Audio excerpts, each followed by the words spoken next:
계집애가 곱상하게 생겨가지고 여기가 어딘 줄 알고 기어들어왔어? 몸으로 때우러 왔나? 남자의 입에서 뿜어져 나오는 역겨운 담배 냄새가 훅 끼쳐왔다. 그 말은 날카로운 칼날처럼 공기를 찢고 들어왔지만 정작 그 말을 듣는 여자는 미동조차 하지 않았다. 그녀의 눈동자는 마치 깊은 심해처럼 고요했고 그 고요함 속에는 모든 것을 집어삼킬 듯한 차가운 살기가 서려 있었다. 강원도 인제군 북면 원통리. 이곳은 군인들 사이에서 인제 가면 언제 오나 원통에서 못 살겠네 라는 말이 뼈에 사무치도록 전해지는 최전방 중의 최전방이었다. 12월의 칼바람은 살을 애는 듯 했고 사방을 둘러싼 산맥은 마치 거대한 감옥처럼 이 작은 마을을 짓누르고 있었다. 강시우는 원통 공용 버스터미널에 발을 내딛자마자 폐부 깊숙이 들어오는 차가운 공기를 들이마셨다. 서울과는 다른 비릿한 흙내와 섞인 냉기였다. 그녀는 옷깃을 여미는 대신 짧게 숨을 내뱉었다. 입김이 하얗게 부서지며 공중으로 흩어졌다. 변한 게 하나도 없군. 그녀는 나지막이 중얼거렸다. 강시우. 나이 39. 대한민국 육군 역사상 최연소 소장 진급자이자 전설적인 707 특수임무단 출신의 인간병기. 그녀가 바로 내일 이 을지부대 인근의 제12보병사단 사단장으로 취임할 인물이었다. 하지만 지금 그녀의 모습에서 장군의 위엄을 찾아보기란 쉽지 않았다. 계급장이 제거된 아무런 표식도 없는 신형 전투복. 그리고 707 시절부터 고수해온 눈빛을 가리는 캡모자. 그녀는 지금 철저히 자신을 숨긴 채 이 부대의 민낯을 보러 왔다. 터미널에서 부대까지 이동하는 길은 황량했다. 길가에 쌓인 눈은 치워지지 않아 검게 변해 있었고 지나가는 군용 트럭들은 낡아서 검은 매연을 뿜어냈다. 위병소 앞에 다다랐을 때 그녀는 미리 준비해둔 국방부 감찰증을 내밀었다. 사단장이라는 신분 대신 상부에서 파견 나온 감찰관이라는 가짜 신분을 사용한 것이다. 물론 이조차도 내일이면 밝혀질 것이기에 위병소 근무자들은 그녀의 얼굴을 자세히 보지 못했다. 식사 시간인가? 부대 안으로 들어선 그녀의 귀에 병사들의 웅성거리는 소리가 들려왔다. 점심시간이었다. 그녀는 장교들이 이용하는 간부 식당이 아닌 병사들이 식사를 해결하는 병영 식당으로 발걸음을 옮겼다. 낡은 콘크리트 건물 틈새로 음식 냄새가 새어나왔다. 하지만 그것은 식욕을 돋우는 구수한 밥 냄새가 아니었다. 오래된 기름 쩐내와 콩나물 비린내, 그리고 정체 모를 퀴퀴한 냄새가 섞여 있었다. 식당 안은 아수라장이었다. 난방이 제대로 되지 않는지 병사들은 깔깔이라 불리는 방상 내피를 겹쳐 입고도 몸을 떨며 밥을 먹고 있었다. 강시우는 식판을 들고 배식대 앞에 섰다. 국통에는 멀건 국물에 팅팅 불어 터진 무 몇 조각이 전부였고 밥은 찐 지 얼마나 되었는지 알 수 없을 만큼 누렇게 변해 있었다.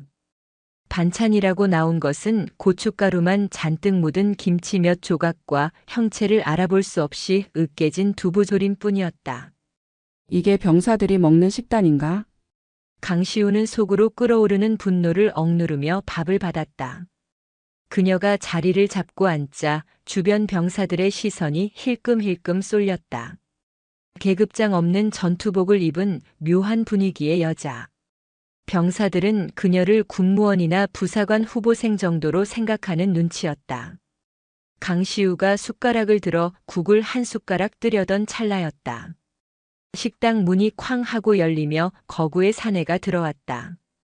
야, 오늘 메뉴 꼬라지가 왜 이래? 취사병 놈들 다 어디 갔어? 고막을 찢을 듯한 고성이 식당을 울렸다. 박철영 소령. 이 사단의 군수 참모였다. 번들거리는 개기름이 흐르는 얼굴, 터질 듯한 전투복 상에, 그리고 오만하기 짝이 없는 눈빛. 그는 마치 자신이 이 구역의 왕이라도 되는 양 거들먹거리며 식당 한가운데를 가로질렀다. 병사들은 밥을 먹다 말고 흠칫 놀라 고개를 숙였다.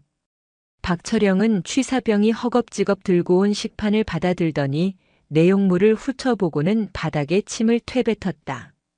새끼들이 고기는 다 어디다 팔아먹고 풀떼기만 내놨어.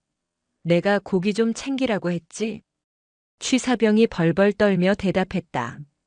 저 참모님, 이번 달 부식비가 부족해서 고기는. 핑계 대지 마. 내들이 중간에서 빼돌린 거 내가 모를 줄 알아? 엎드려 뻗쳐. 박철영은 죄 없는 취사병을 걷어차려다 구석에 앉아 묵묵히 밥을 먹고 있는 강시우를 발견했다. 낯선 여자. 그것도 꽤나 반반한 얼굴의 여자. 그의 눈이 먹이를 발견한 하이에나처럼 번들거렸다. 그는 취사병을 밀치고 강시우가 앉은 테이블로 성큼성큼 다가왔다. 쾅! 그가 군화발로 강시우의 옆 의자를 걷어차며 앉았다. 식탁이 덜컹거렸고 강시우의 국물이 식판 밖으로 튀었다. 그러나 강시우는 숟가락을 놓지 않았다. 시선조차 주지 않은 채 묵묵히 식은 밥알을 씹었다. 어이 신참. 못 보던 얼굴인데? 새로운 군무원인가? 아님 하산 아부랭이? 박철영이 턱을 괴고 강시우의 얼굴을 뚫어지라 쳐다봤다.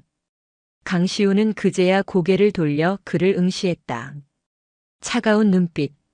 하지만 박철영은 그 눈빛의 의미를 읽어내지 못했다. 그저 반항적인 계집애의 치기 어린 눈빛 정도로 착각했을 뿐이다. 식사 중입니다. 용건이 있으면 나중에 하시죠. 강시우의 목소리는 낮고 건조했다. 박철영은 기가 차다는 듯 헛웃음을 터뜨렸다. 이거 봐라. 선배가 말을 거는데 밥이 목구멍으로 넘어가냐? 너 내가 누군지 몰라? 나 박철영이야. 이 부대 살림꾼이자 너 같은 애들 군생활 편하게 해줄 수도 지옥으로 보낼 수도 있는 실세라고. 그는 더러운 손을 뻗어 강시우의 어깨를 툭툭 쳤다. 곱상하게 생겨가지고 여기가 어딘 줄 알고 기어들어왔어? 몸으로 때우러 왔나? 전방은 춥고 외롭거든. 오빠가 따뜻하게 해줄까? 주변 병사들의 얼굴이 하얗게 질렸다. 군수 참모의 폐악질은 하루 이틀이 아니었지만 이번엔 도가 지나쳤다. 하지만 아무도 나서지 못했다.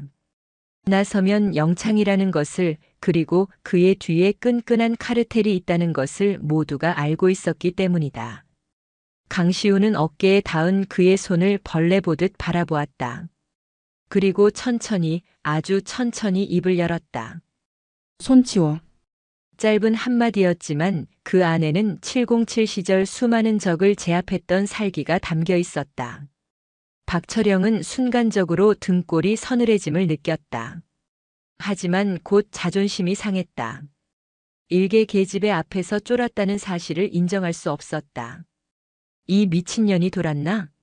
야, 너 소속 어디야? 이름대. 오늘 밤에 내 숙소로 와서 정신교육 좀 받아야겠네. 앙탈 부리는 것도 정도껏 해야 귀엽지. 박철영은 더욱 대담하게 강시우의 허벅지 쪽으로 손을 뻗으려 했다. 그 순간 강시우의 손이 번개처럼 움직였다. 탁! 그녀가 젓가락으로 박철영의 손목을 눌렀다. 젓가락 끝이 손목의 급소를 정확히 찔렀다. 뼈가 으스러지는 듯한 고통이 박철영을 덮쳤다. 아, 뭐야? 박철영이 비명을 지르며 손을 뺐다. 손목에 붉은 자국이 선명했다. 강시우는 아무 일도 없었다는 듯 다시 젓가락을 들었다. 밥맛 떨어지니까 꺼져. 그리고 경고하는데 그 더러운 입 놀리는 것도 오늘이 마지막 일 거야. 뭐? 이 건방진 년이. 너 오늘 죽었어. 감히 소령 몸에 손을 대? 헌병대 불러. 당장 2년 끌어내. 박철영이 길길이 날뛰며 고래고래 소리를 질렀다. 식당 안의 모든 시선이 그들에게 쏠렸다. 그때 식당 입구에서 다급한 발소리가 들려왔다. 박철영의 신복이자 강시우의 전속 부관이 될 예정인 최민재 대위였다. 참모님, 무슨 일이십니까? 최민재는 헐레벌떡 뛰어와 박철영을 부축했다. 박철영은 씩씩거리며 강시우를 손가락질했다. 야, 최대위. 전현 당장 잡아넣어. 상관 모독의 폭행이다. 내가 아주 군생활 끝장을 내주겠어. 최민재가 곤란한 표정으로 강시우를 바라보았다. 그는 아직 강시우의 얼굴을 모른다. 사단장 부임은 내일이고 그는 서류상으로만 그녀의 이름을 보았을 뿐이다. 그 역시 눈앞의 여자가 자신의 직속 상관이 될 투스타 소장이라는 사실을 꿈에도 모른 채 그저 박소령의 비위를 맞추기 위해 강시우에게 다가갔다. 저기요, 아가씨. 누군지 모르겠지만 실수하신 겁니다. 박소령님은 이 부대. 강시우는 자리에서 일어났다. 의자가 뒤로 밀리며 날카로운 소음을 냈다. 그녀는 쓰고 있던 모자를 천천히 벗었다. 눌려있던 머리카락이 흘러내리며 날카롭고 지적인 그녀의 얼굴이 드러났다. 최민재 대위.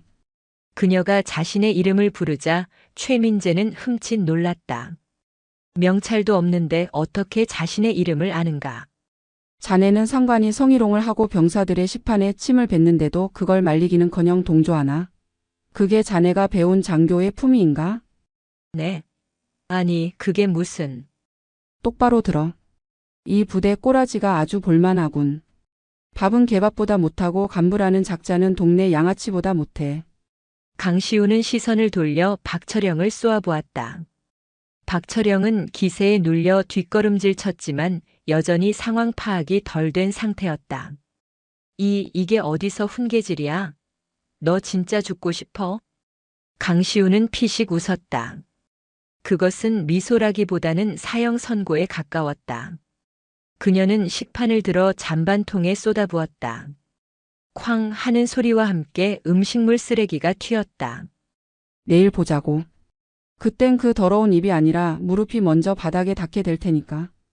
강시우는 그 말을 남기고 뒤도 돌아보지 않고 식당을 빠져나갔다. 찬 바람이 다시 훅 들어오며 식당 안에 열기를 식혔다. 멍하니 서 있는 박철영과 최민재, 그리고 숨죽인 병사들만이 남겨졌다. 식당을 나온 강시우는 주머니에서 초소형 녹음기를 꺼냈다. 빨간 불빛이 희미하게 깜빡이고 있었다. 그녀의 입가에 서늘한 미소가 번졌다. 박철형 소령.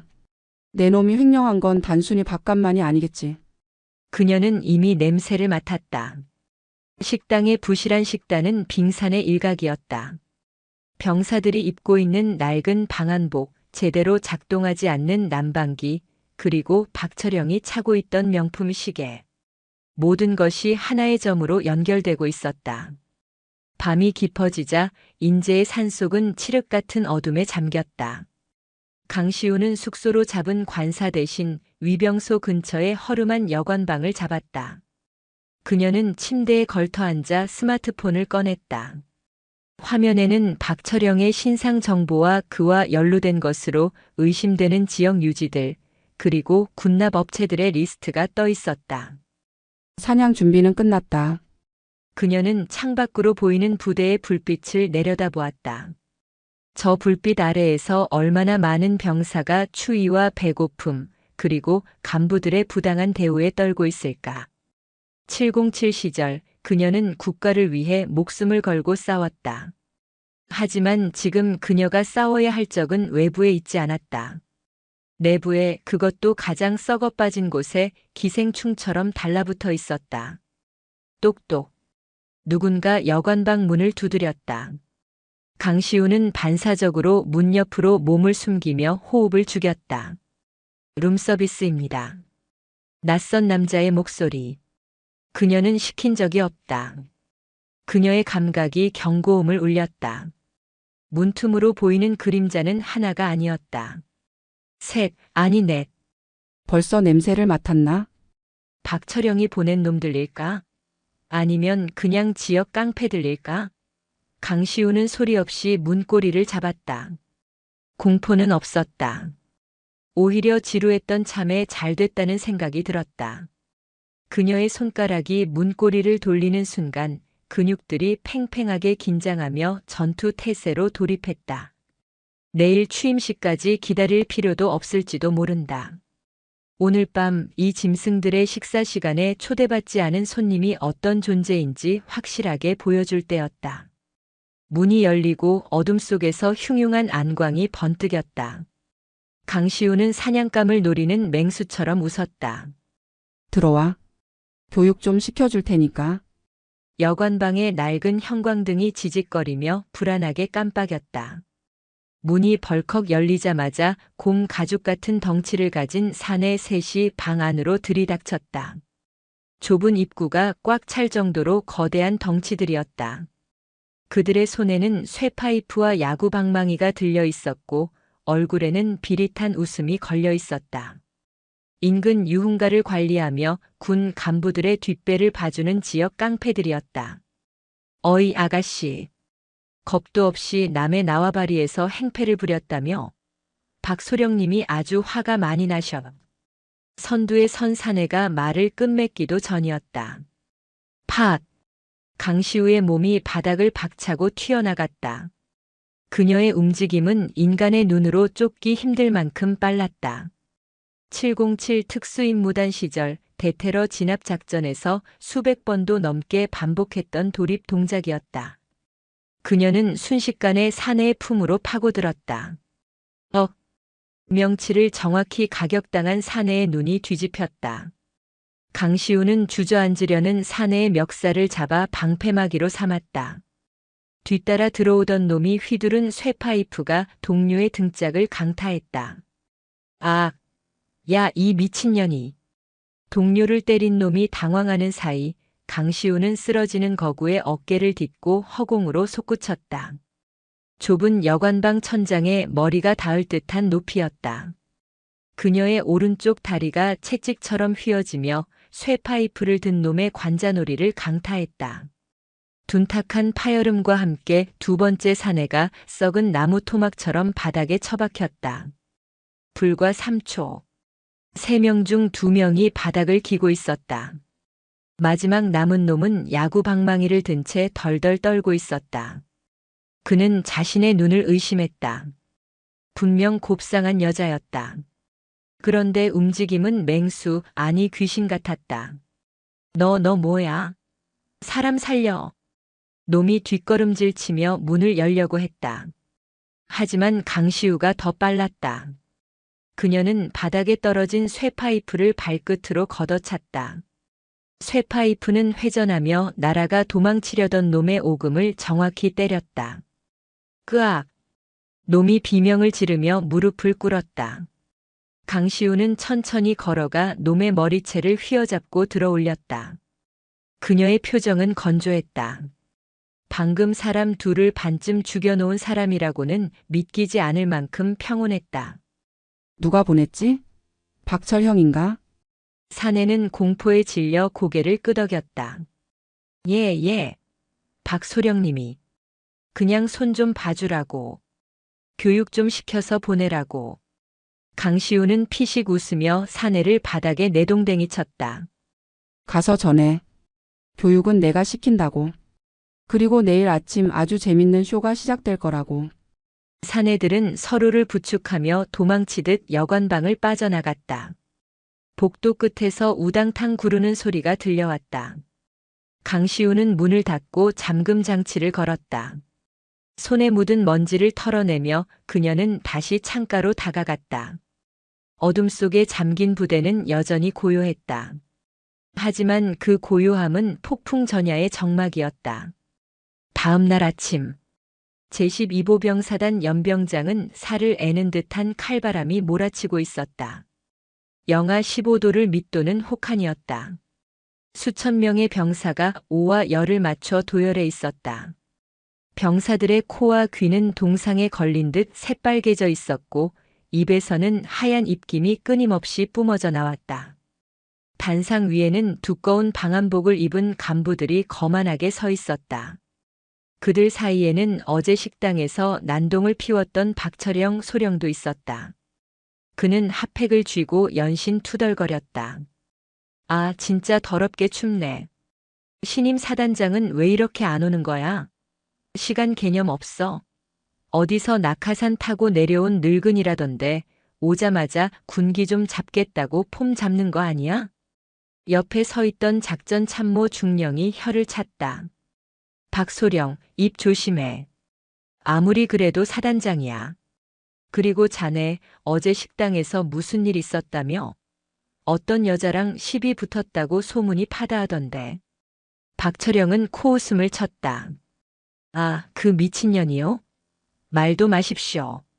어디서 굴러먹다 온 건지 모르겠는데 오늘 내 눈에 띄면 진짜 가만 안 둡니다. 최 대위 시켜서 신원 파악하라고 했는데 감찰 쪽에서 온 건 아닌 것 같고 그냥 민간인 꼬여서 들어온 것 같습니다. 오늘 끝나고 잡아다가 아주 혼쭐을 내줘야죠. 그때 연병장 스피커에서 웅장한 행진곡이 울려 퍼지며 사회자의 목소리가 들렸다. 부대 차렷. 신임 사단장님 입장. 연병장 입구에서 검은색 관용 차량이 미끄러지듯 들어왔다.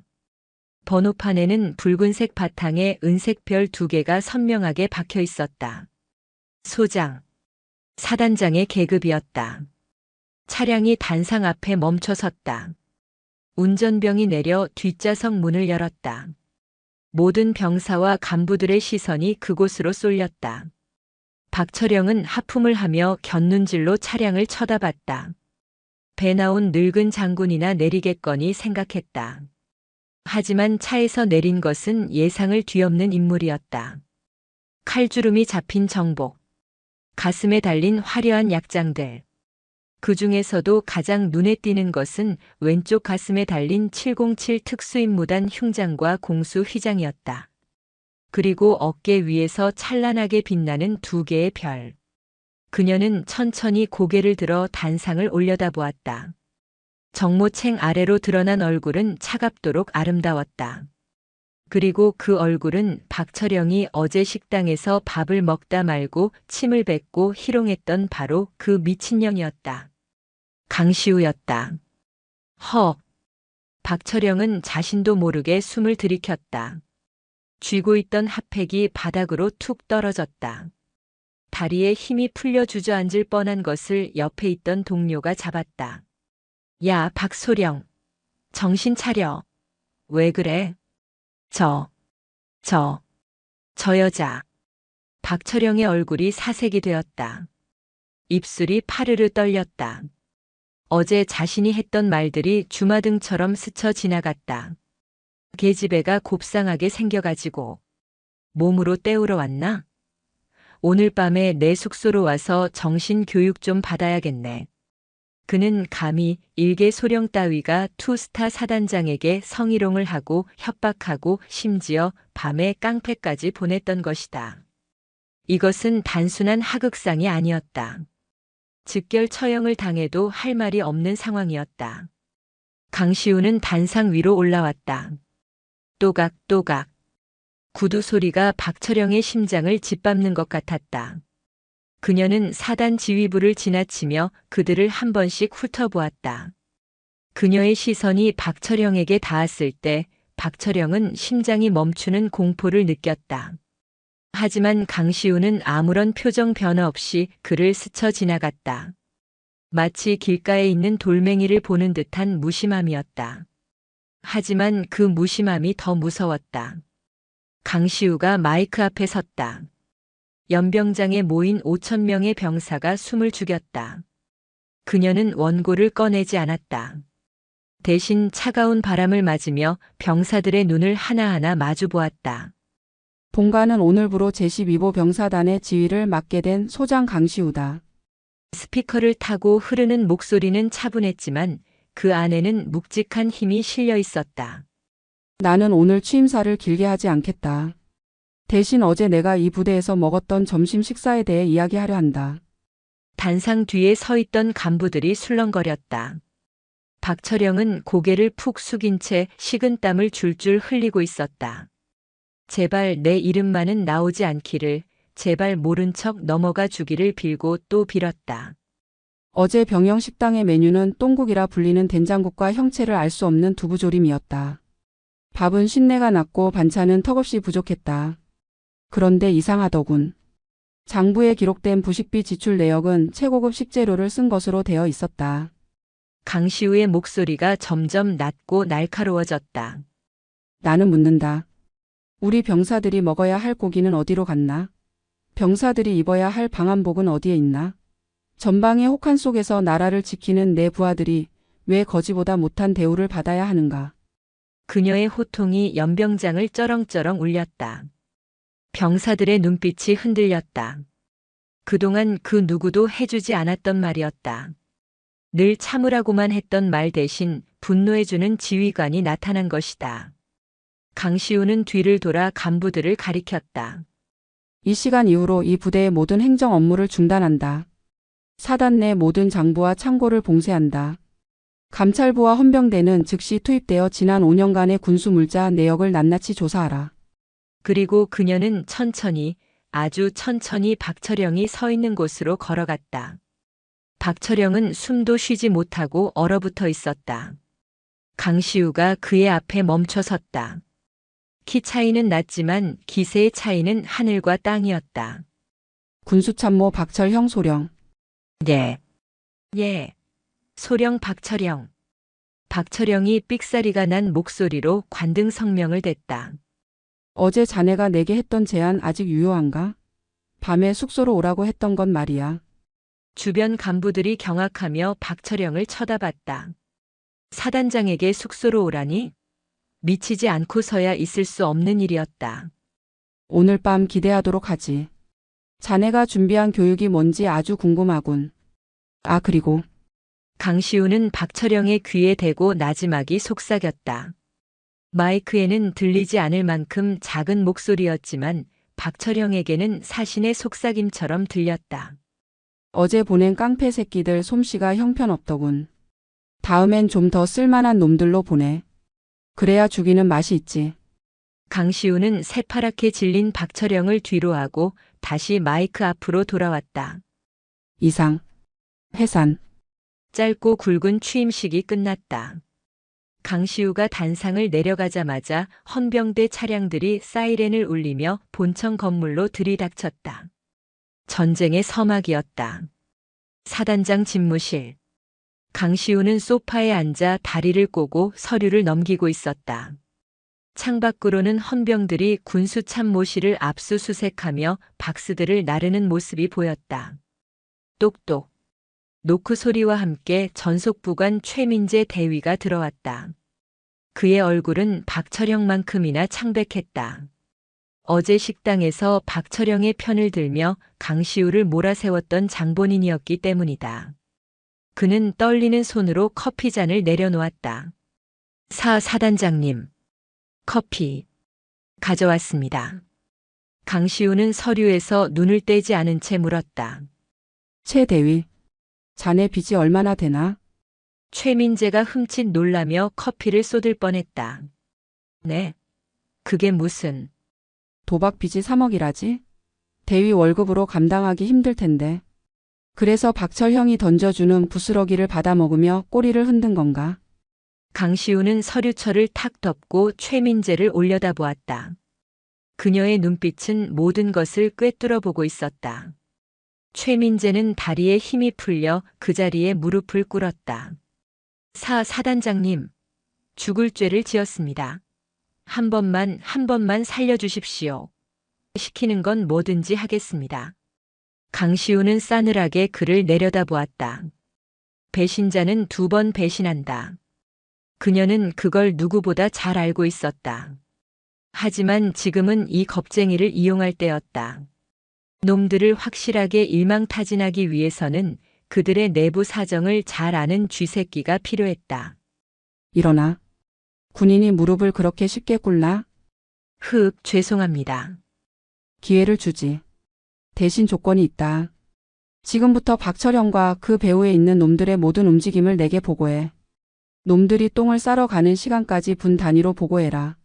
만약 거짓 보고를 하거나 딴 마음을 품는다면. 강시우는 책상 위에 있던 볼펜을 집어들었다.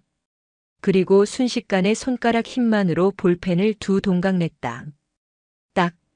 자네 목뼈도 이 볼펜 꼴이 날 줄 알아. 명심하겠습니다. 충성. 최민재는 땀범벅이 된 얼굴로 경례를 하고 도망치듯 집무실을 빠져나갔다. 문이 닫히자 강시우는 의자 깊숙이 몸을 기댔다.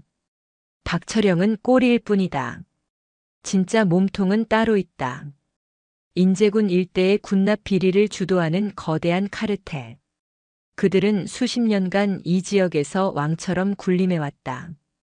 전임 사단장들도 뇌물과 접대에 넘어가 눈 감아 주었던 그 썩은 뿌리를 강시우는 송두리째 뽑아버릴 생각이었다. 책상 위에 놓인 전화기가 울렸다. 박철영이었다. 뻔했다. 살려달라고 빌거나 아니면 협박을 하거나. 강시우는 수화기를 들었다. 말해. 사단장님. 접니다. 군수참모 박철영입니다.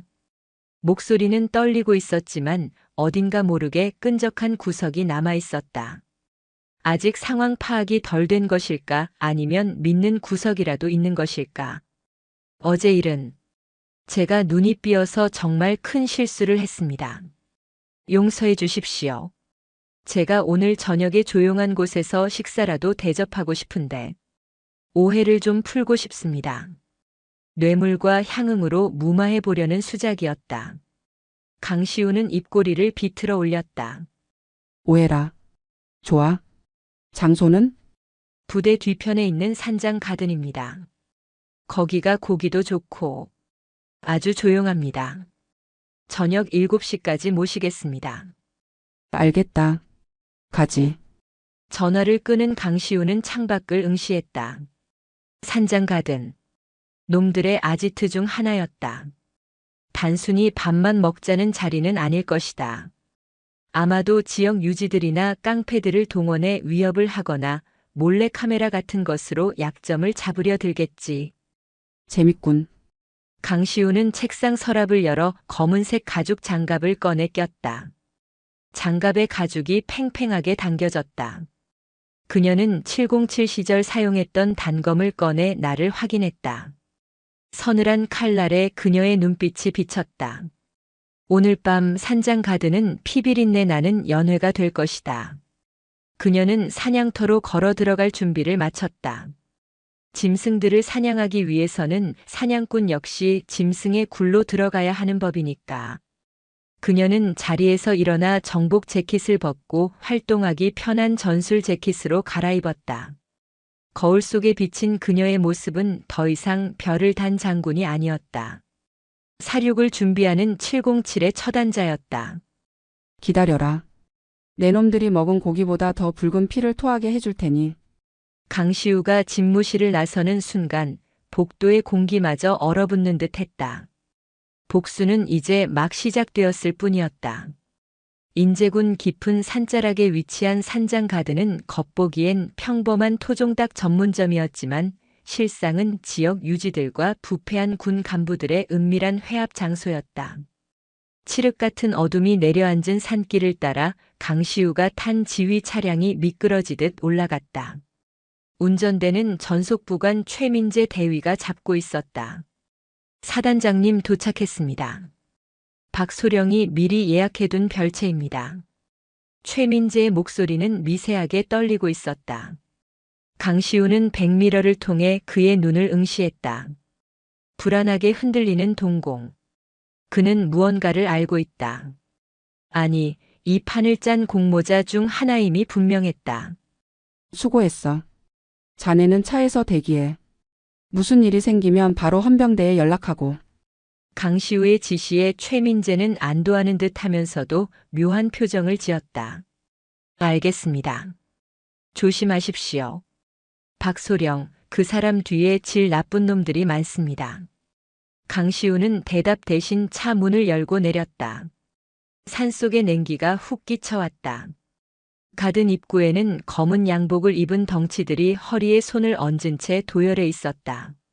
그들은 강시우의 계급장을 보고도 경례는커녕 삐딱한 시선으로 위아래를 훑었다. 비켜. 강시우의 짧은 일깔에 덩치 중 하나가 껌을 짝짝 씹으며 앞을 막아섰다. 박소령님 손님입니까? 몸 수색 좀 하겠습니다. 요즘 세상이 흉흉해서요. 놈이 능글맞게 웃으며 강시우의 가슴 쪽으로 손을 뻗었다. 명백한 성희롱이자 도발이었다. 강시우는 눈 하나 깜짝하지 않았다. 놈의 손이 닿기 직전 그녀의 왼손이 놈의 손가락 2개를 낚아챘다. 우두둑. 아! 섬뜩한 파열음과 함께 놈의 비명이 산장가든의 정적을 깼다. 손가락이 기괴한 각도로 꺾인 놈이 바닥을 뒹굴었다. 내 몸에 손댈 자격이 있는 건 시체뿐이다. 강시우는 쓰러진 놈을 넘어 별채의 문을 걷어찼다. 쾅! 문이 부서질 듯 열리며 안쪽의 풍경이 드러났다. 넓은 방 안에는 진수성찬이 차려져 있었고 상석에는 박철영, 소령과 배가 남산만 한 중년 남자가 앉아 있었다. 양옆으로는 짙은 화장을 한 여자들이 술을 따르고 있었다. 박철영은 문이 열리는 소리에 놀라 술잔을 떨어뜨렸다. 사단장님, 오셨습니까? 아, 왜 이렇게 거칠게 들어오십니까? 애들 놀라게. 박철영이 억지 웃음을 지으며 일어났다. 옆에 있던 중년 남자는 여유롭게 다리를 꼬고 앉아 강시우를 바라보았다. 지역 건설사 사장이자 군납 비리의 몸통 중 하나인 장두식이었다. 이분이 그 유명한 707 출신 여장부시구만. 앉으시죠. 약소하지만 준비 좀 했습니다. 장두식이 턱짓을 하자 병풍 뒤에서 검은 정장 차림의 사내가 사과 상자 2개를 들고 나와 강시우 앞에 내려놓았다. 묵직한 소리가 났다. 현금 5억 원. 그들이 준비한 입막음 비용이었다. 강시우는 자리에 앉지 않고 그들을 내려다보았다. 이게 뭐지? 뇌물인가? 에이, 뇌물이라니요. 전임 사단장님도 다 챙겨드렸던 겁니다. 취임 축하금 겸 품위 유지비라고 생각하십시오. 우리 군수 참모 좀 잘 봐달라는 성의 표시기도 하고요. 장두식이 능구렁이처럼 웃으며 담배를 물었다. 박철영이 잽싸게 라이터를 켰다. 박철영, 내가 분명히 경고했을 텐데. 기회를 주겠다고. 강시우는 상자 뚜껑을 발로 툭 찼다. 안에는 5만 원권 지폐 다발이 가득했다. 이 돈 병사들 식비와 피복비에서 횡령한 건가? 아니면 부대 시설 보수 비용을 빼돌린 건가? 박철영의 얼굴이 불그락푸르락해졌다. 아니, 사단장님. 좋게 말로 할 때 받으시죠? 이 지역에서 저희랑 척지면 사단장님도 피곤해집니다. 별 2개 달기까지 고생하셨을 텐데 옷 벗고 싶으십니까? 본색을 드러냈다. 강시우는 입꼬리를 올렸다. 비릿한 미소였다. 옷을 벗는 건 내가 아니라 내 놈들이 될 거야. 그리고 그 옷은 수의가 되겠지. 2년이 진짜. 장두식이 술상을 엎으며 소리쳤다. 야, 뭐해? 들어와서 2년 잡아. 그의 고함과 함께 방문과 창문이 동시에 박살나며 10여 명의 조폭들이 들이닥쳤다. 손에는 회칼과 쇠파이프가 들려 있었다. 좁은 방 안은 순식간에 아수라장이 되었다. 박철영이 비열하게 웃으며 뒤로 물러섰다. 하하, 707? 여기가 전장인 줄 알아? 여긴 내 구역이야. 오늘 여기서 죽어도 산짐승이 물어갔다고 보고하면 그만이야. 강시우는 천천히 재킷의 단추를 풀었다. 그녀의 눈빛이 형형하게 빛났다. 그래. 여기가 전장이 아니라고? 착각하지 마. 내가 서 있는 곳이 곧 전장이고 내가 곧 법이다. 가장 먼저 달려든 놈이 회칼을 휘둘렀다. 강시우는 상체를 살짝 뒤로 젖혀 칼날을 피함과 동시에 테이블 위에 있던 젓가락 통을 집어들었다. 팟! 그녀의 손에서 쇠젓가락이 비수처럼 날아갔다. 푸! 끄악! 칼을 든 놈의 손등에 젓가락이 관통했다. 놈이 칼을 떨어뜨리는 순간 강시우는 테이블을 박차고 날아올랐다. 공중에서 몸을 비틀며 놈의 턱을 무릎으로 가격했다. 퍽! 이빨이 부서지는 소리와 함께 놈이 뒤로 넘어갔다. 동시에 뒤에서 쇠파이프가 날아왔다. 강시우는 고개를 숙여 피하며 넘어가는 놈의 멱살을 잡아 뒤로 던졌다. 쇠파이프가 동료의 배를 강타했다. 다음.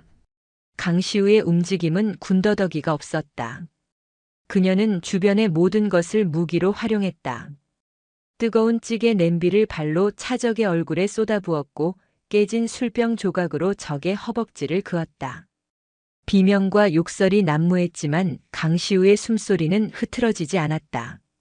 7명, 8명. 바닥에 쓰러진 놈들이 늘어갈수록 장두식과 박철영의 표정은 공포로 변해갔다. 그들은 깨달았다. 저 여자는 인간이 아니다. 살인을 위해 훈련된 기계다. 이게 말이 돼? 박철영이 뒷걸음질 치며 문 쪽으로 달아나려 했다. 강시우가 놈을 놓칠 리 없었다. 그녀는 바닥에 떨어진 쇠파이프를 집어 던졌다. 파이프는 정확하게 박철영의 종아리를 강타했다. 악! 박철영이 꼴사납게 엎어졌다. 강시우는 쓰러진 조폭들을 밟고 박철영에게 다가갔다. 장두식은 이미 구석에 처박혀 벌벌 떨고 있었다. 강시우가 박철영의 머리채를 잡아 들어 올렸다. 도망가려고? 아직 교육이 안 끝났는데. 사단장님, 잘못했습니다. 살려주십시오. 시키는 대로 다 하겠습니다. 박철영이 눈물 콧물을 흘리며 애원했다. 강시우는 차가운 눈으로 그를 내려다보다가 주머니에서 진동이 울리는 것을 느꼈다. 최민재였다. 사단장님, 지금 헌병대가 오고 있습니다. 그런데 박소령이 빼돌린 비밀 장부가 산속 폐창고에 있다는 첩보를 입수했습니다. 놈들이 증거를 인멸하려고 합니다. 전화기 너머로 들리는 최민재의 목소리는 다급했다. 강시우는 박철영을 바닥에 내동댕이 쳤다. 운 좋은 줄 알아? 내 놈 처리는 나중으로 미루지. 그녀는 장두식을 발로 걷어차 기절시킨 뒤 박철영의 귀에 속삭였다. 여기 꼼짝 말고 있어. 도망가면 지구 끝까지 쫓아가서 죽여버릴 테니까. 강시우는 방을 빠져나왔다. 밖에는 최민재가 차 문을 열어둔 채 대기하고 있었다. 사단장님, 괜찮으십니까? 피가. 최민재가 강시우의 옷에 묻은 피를 보고 경악했다. 내 피 아니야. 장부는 어디 있다고? 이곳에서 3km 떨어진 제재소 창고입니다. 제가 길을 압니다. 서둘러야 합니다. 강시우는 차에 올라탔다. 그녀의 눈은 여전히 살기로 번들거리고 있었다. 하지만 그녀는 눈치채지 못했다. 운전석에 앉은 최민재의 입가에 서린 비릿한 미소를. 그는 백미러로 강시우를 보며 속으로 중얼거렸다. 걸려들었어. 독사 같은 년. 차는 어둠 속을 뚫고 더 깊은 산속으로 향했다.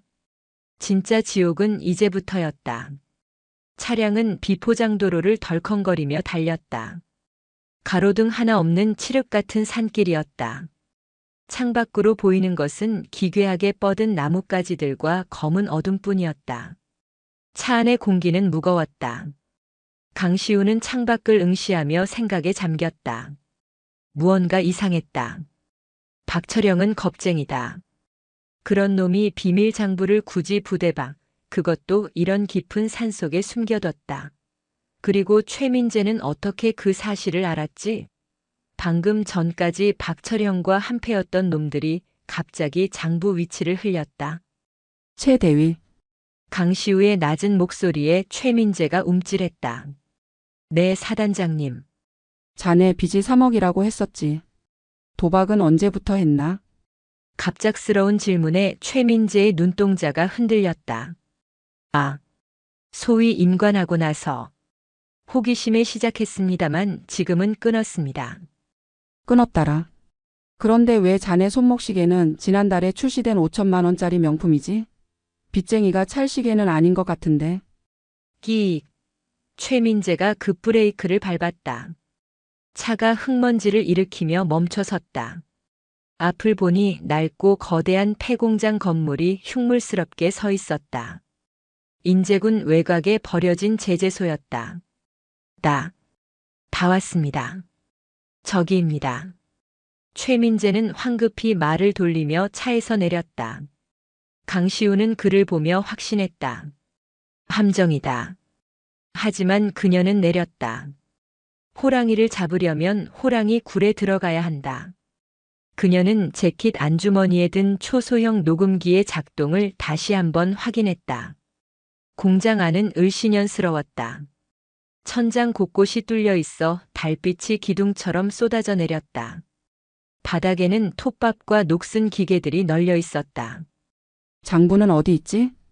강시우가 물었다. 최민재는 대답 없이 공장 중앙으로 걸어갔다.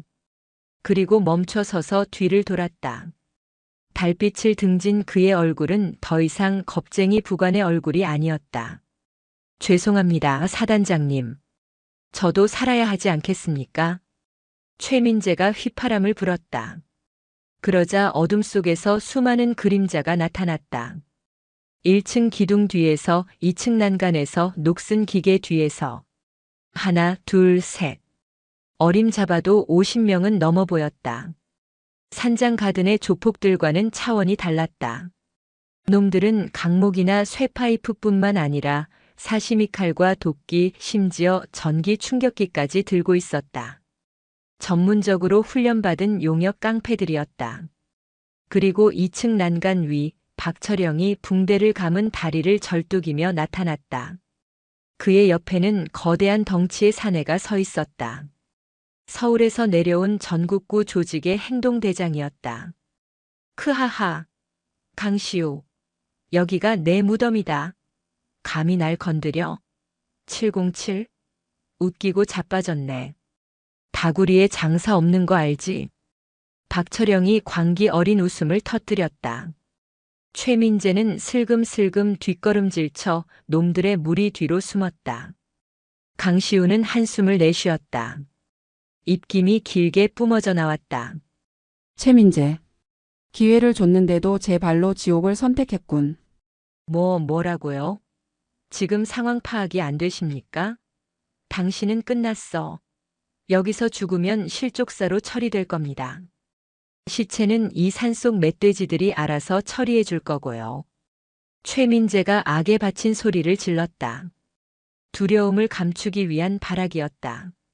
강시우는 천천히 주먹을 쥐었다 폈다 하며 몸을 풀었다. 50대 1. 일반인이라면 기절했을 상황이지만 그녀의 심장은 오히려 차분하게 가라앉았다. 아드레날린이 혈관을 타고 흐르며 감각을 극대화했다. 박철영, 최민재. 잘 들어라. 오늘 밤 이 공장에서 두 발로 걸어 나가는 건 나뿐이다. 죽여. 전현 당장 죽여버려. 박철영의 고함과 함께 50명의 깡패가 짐승처럼 울부짖으며 달려들었다. 땅이 울렸다. 강시우는 정면으로 돌진했다. 가장 먼저 도끼를 들고 달려드는 놈의 팔을 낚아채 비틀었다. 우지끈. 뼈가 부러지는 소리와 함께 도끼가 바닥으로 떨어졌다. 강시우는 떨어지는 도끼를 발등으로 차올려 손에 잡았다. 그리고 도끼 자루로 놈의 명치를 찍었다. 컥. 놈이 거품을 물고 쓰러졌다. 강시우는 멈추지 않았다. 그녀는 춤을 추듯 놈들의 사이를 파고들었다. 도끼 자루, 주먹, 팔꿈치, 무릎. 그녀의 온몸이 흉기였다. 오른쪽에서 날아온 칼날을 고개를 숙여 피하고 그대로 회전하며 뒤차기를 꽂았다. 놈의 갈비뼈가 함몰되는 느낌이 발끝에 전해졌다. 왼쪽에서 쇠파이프를 휘두르는 놈의 품으로 파고들어 턱을 올려쳤다. 퍽, 퍽, 퍽. 단말마의 비명들이 공장 안을 채웠다. 강시우는 707 시절 익혔던 크라브 마가와 실랏을 응용한 살상 무술을 유감없이 발휘했다. 그녀는 불필요한 동작을 하지 않았다. 오로지 급소만을 노렸다. 눈, 목, 명치, 관절. 그녀가 지나간 자리에는 팔다리가 꺾인 놈들이 고통에 몸부림치며 나뒹굴었다. 하지만 숫자가 너무 많았다. 한 놈을 쓰러뜨리면 두 놈이 달려들었다. 강시우의 이마에서 땀이 흘러내렸다. 숨이 턱 끝까지 차올랐다. 그때였다. 뒤에서 몰래 접근한 놈이 전기 충격기를 강시우의 옆구리에 갖다 댔다. 지지직, 윽. 강한 전류가 몸을 타고 흘렀다. 강시우의 몸이 순간적으로 마비되며 비틀거렸다.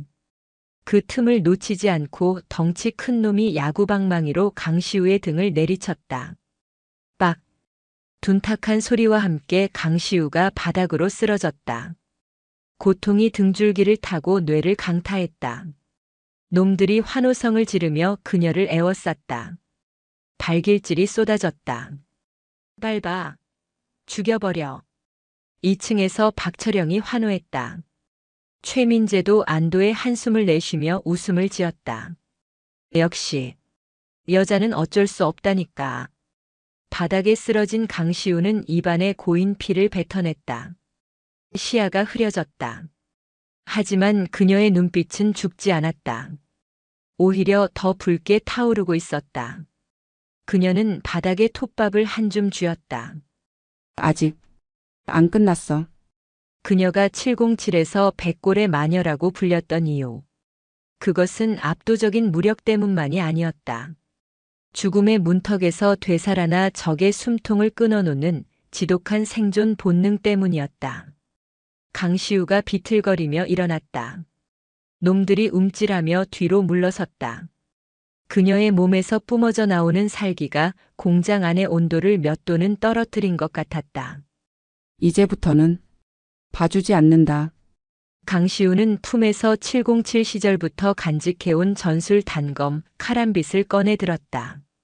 날카로운 칼날이 달빛을 받아 서늘하게 빛났다. 그녀는 지금까지 맨손으로 제압하려 노력했다.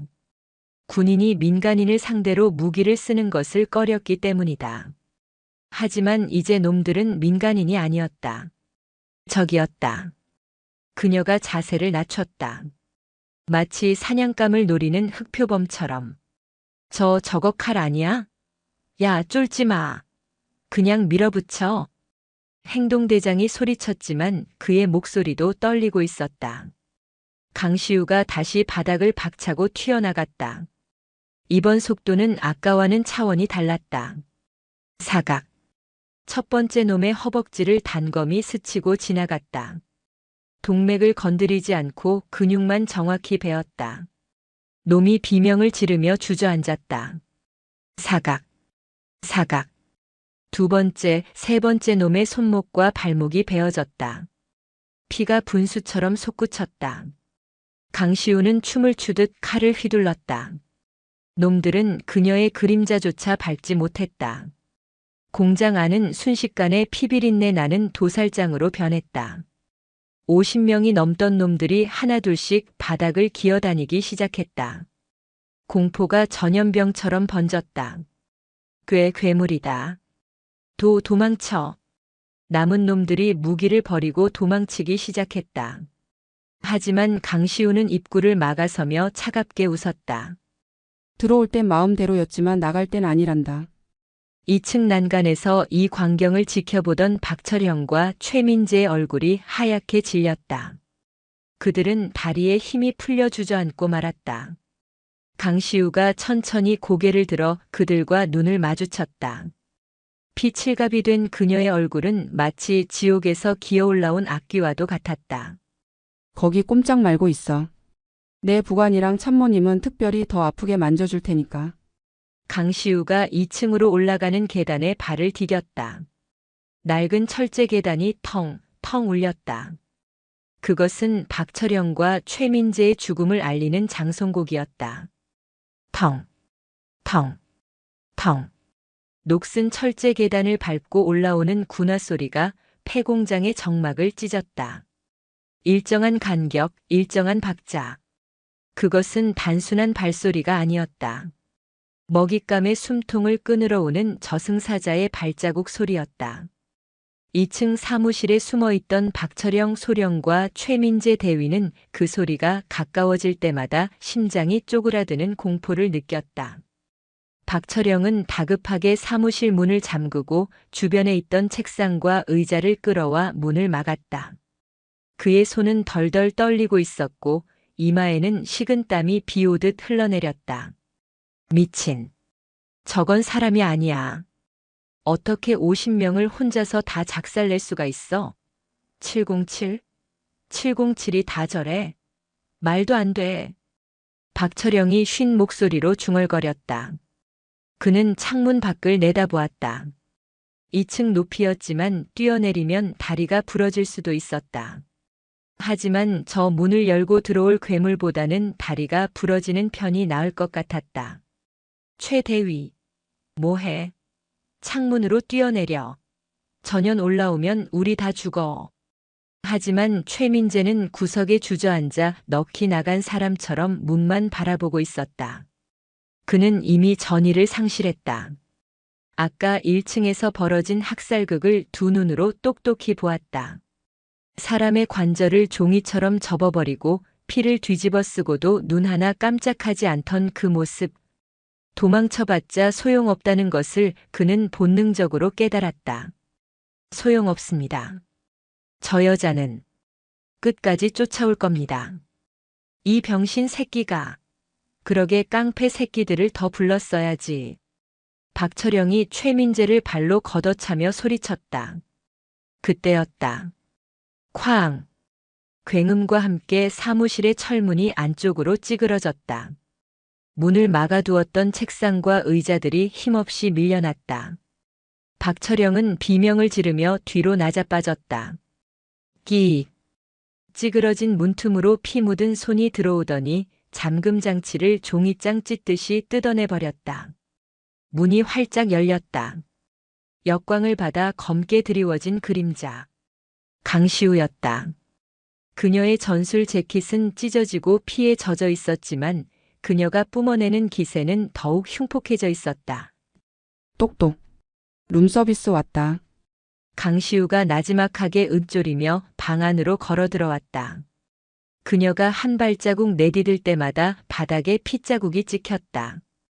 박철영은 뒷걸음질 치다 벽에 등이 닿았다.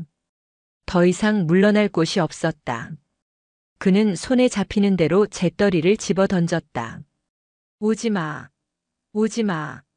가까이 오면 이걸로 찍어버릴 거야.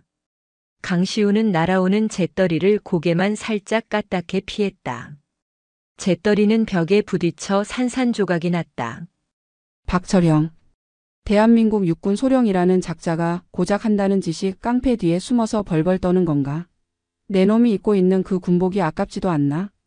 강시우의 목소리는 차가웠지만 그 안에는 뜨거운 분노가 용암처럼 끓고 있었다. 그녀는 천천히, 아주 천천히 최민재에게로 시선을 돌렸다.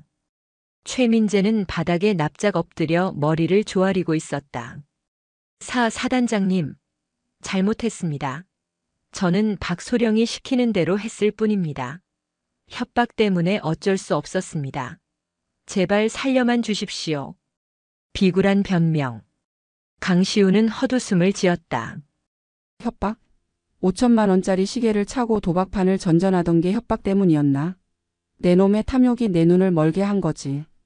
강시우가 최민재의 앞으로 다가갔다.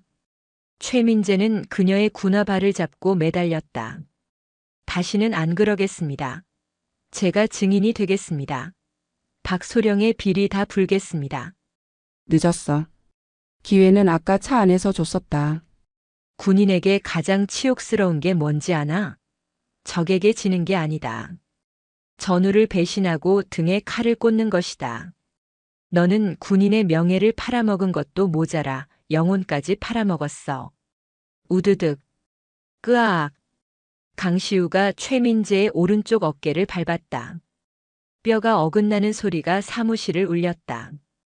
최민재는 고통에 몸부림치며 바닥을 굴렀다. 이건 내 놈이 병사들을 팔아넘긴 대가다. 그리고 우드득. 이번에는 왼쪽 어깨였다. 이건 나를 배신한 대가다. 평생 숟가락도 들지 못하게 해주지. 감옥에서 주는 밥이나 받아 먹으며 내 죄를 뉘우쳐라. 최민재는 거품을 물고 기절해버렸다.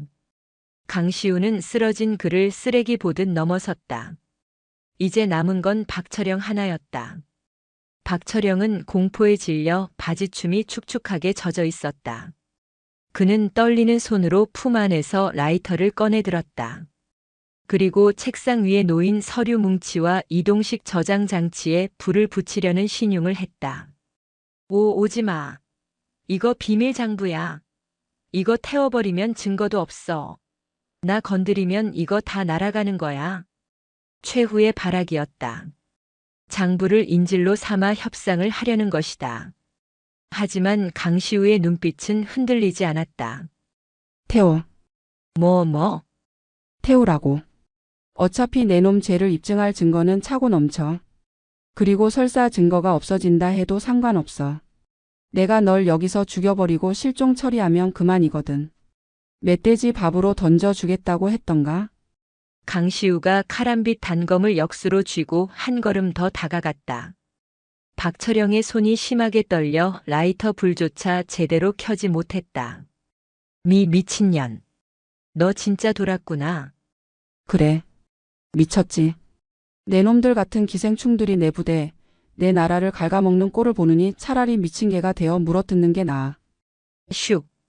강시우의 손이 보이지 않는 속도로 움직였다. 투학. 단검이 공기를 가르고 날아가 박철영이 들고 있던 라이터를 정확히 맞췄다. 라이터는 산산조각이 나며 바닥으로 튕겨나갔다. 박철영은 비명도 지르지 못한 채 멍하니 빈손을 쳐다보았다. 강시우는 순식간에 거리를 좁혀 박철영의 멱살을 잡고 들어올렸다. 100kg이 넘는 거구가 그녀의 팔힘에 의해 공중으로 들렸다. 장부는 덤일 뿐이야. 진짜 중요한 건 내 놈이 병사들의 피를 빨아먹고 배를 채웠다는 사실 그 자체다. 그녀는 박철영을 책상 위로 내리꽂았다. 와장창 소리와 함께 책상이 무너져 내렸다. 박철영은 고통에 신음하며 몸을 웅크렸다. 강시우는 그의 멱살을 다시 잡아 일으켜 세웠다. 똑똑히 봐라. 내가 무시했던 그 계집애가 내 놈의 인생을 어떻게 끝장내는지. 강시우는 박철영의 명치에 묵직한 주먹을 꽂았다. 박철영의 입에서 위액과 피가 섞여 뿜어져 나왔다. 이어서 그녀의 발차기가 그의 무릎 관절을 강타했다. 뚝 하는 소리와 함께 박철영이 무릎을 꿇었다. 강제로 꿀려진 무릎이었다. 병사들은 춥고 배고픈데 너는 따뜻한 곳에서 고기를 구워 먹고 도박을 했겠지. 그 죗값 이승에서 다 못 치르면 저승 가서라도 치르게 해주마.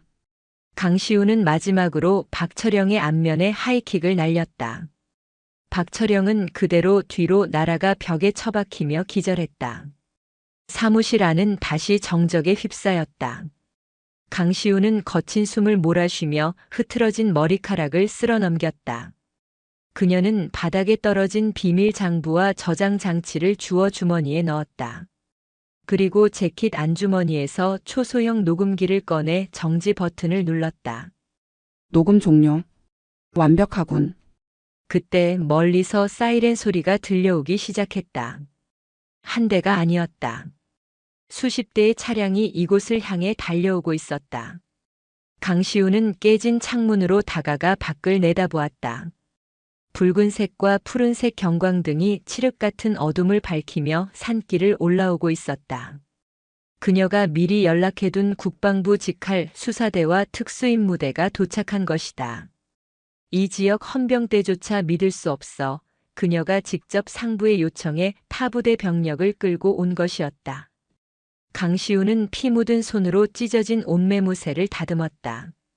몸은 만신창이었지만 그녀의 눈은 밤하늘의 별처럼 빛나고 있었다. 사냥은 끝났다.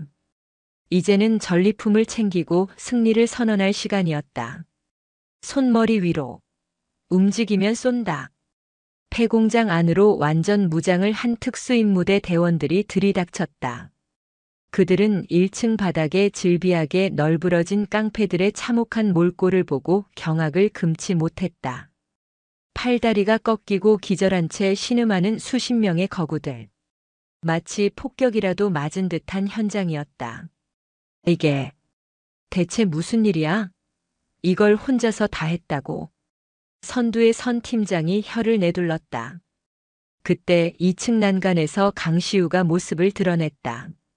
피범벅이 된 얼굴, 찢어진 전투복 사이로 보이는 상처들.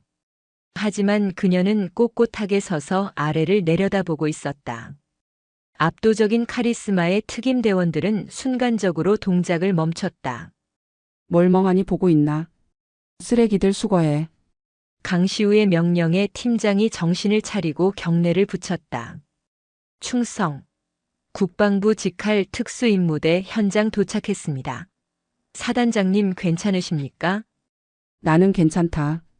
2층 사무실에 주범 둘이 있다. 끌어내. 대원들이 2층으로 뛰어 올라가 기절한 박철영과 최민재를 질질 끌고 내려왔다. 개처럼 끌려가는 그들의 모습은 처량하기 그지없었다. 밖으로 나가자 수사관들이 대기하고 있었다. 그들은 박철영과 최민재에게 수갑을 채우고 호송차에 태웠다. 강시우가 공장 밖으로 걸어 나오자 차가운 새벽 공기가 그녀의 뜨거워진 몸을 식혀주었다. 동이 터오고 있었다. 산등성이 너머로 붉은 해가 고개를 내밀며 어둠을 몰아냈다. 사단장님, 의무병 불러. 수사대장이 강시우의 상태를 보고 급히 소리쳤지만 강시우는 손을 들어 제지했다. 됐네. 찰과상일 뿐이야. 바로 부대로 복귀한다. 하지만 상태가. 내 병사들이 기다리고 있어. 이 꼴로 가는 게 오히려 교육상 좋겠지. 차 대기시켜. 강시우는 핏물을 닦지도 않은 채 지휘 차량에 올랐다. 그녀는 알고 있었다.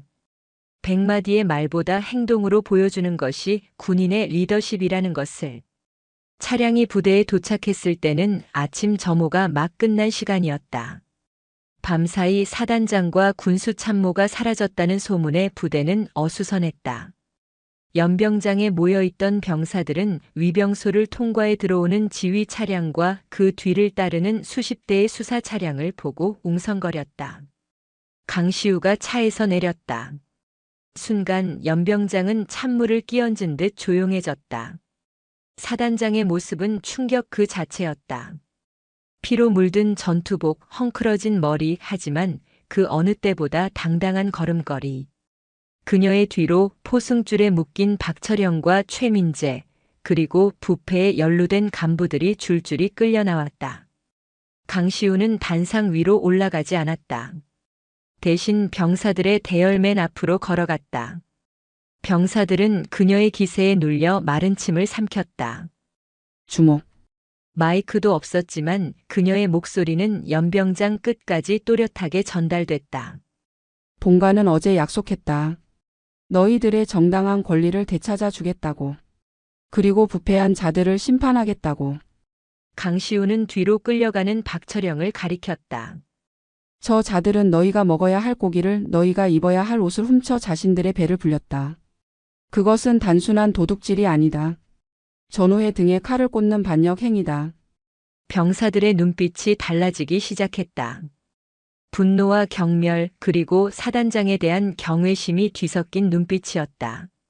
나는 707 출신이다. 내게 후퇴는 없다.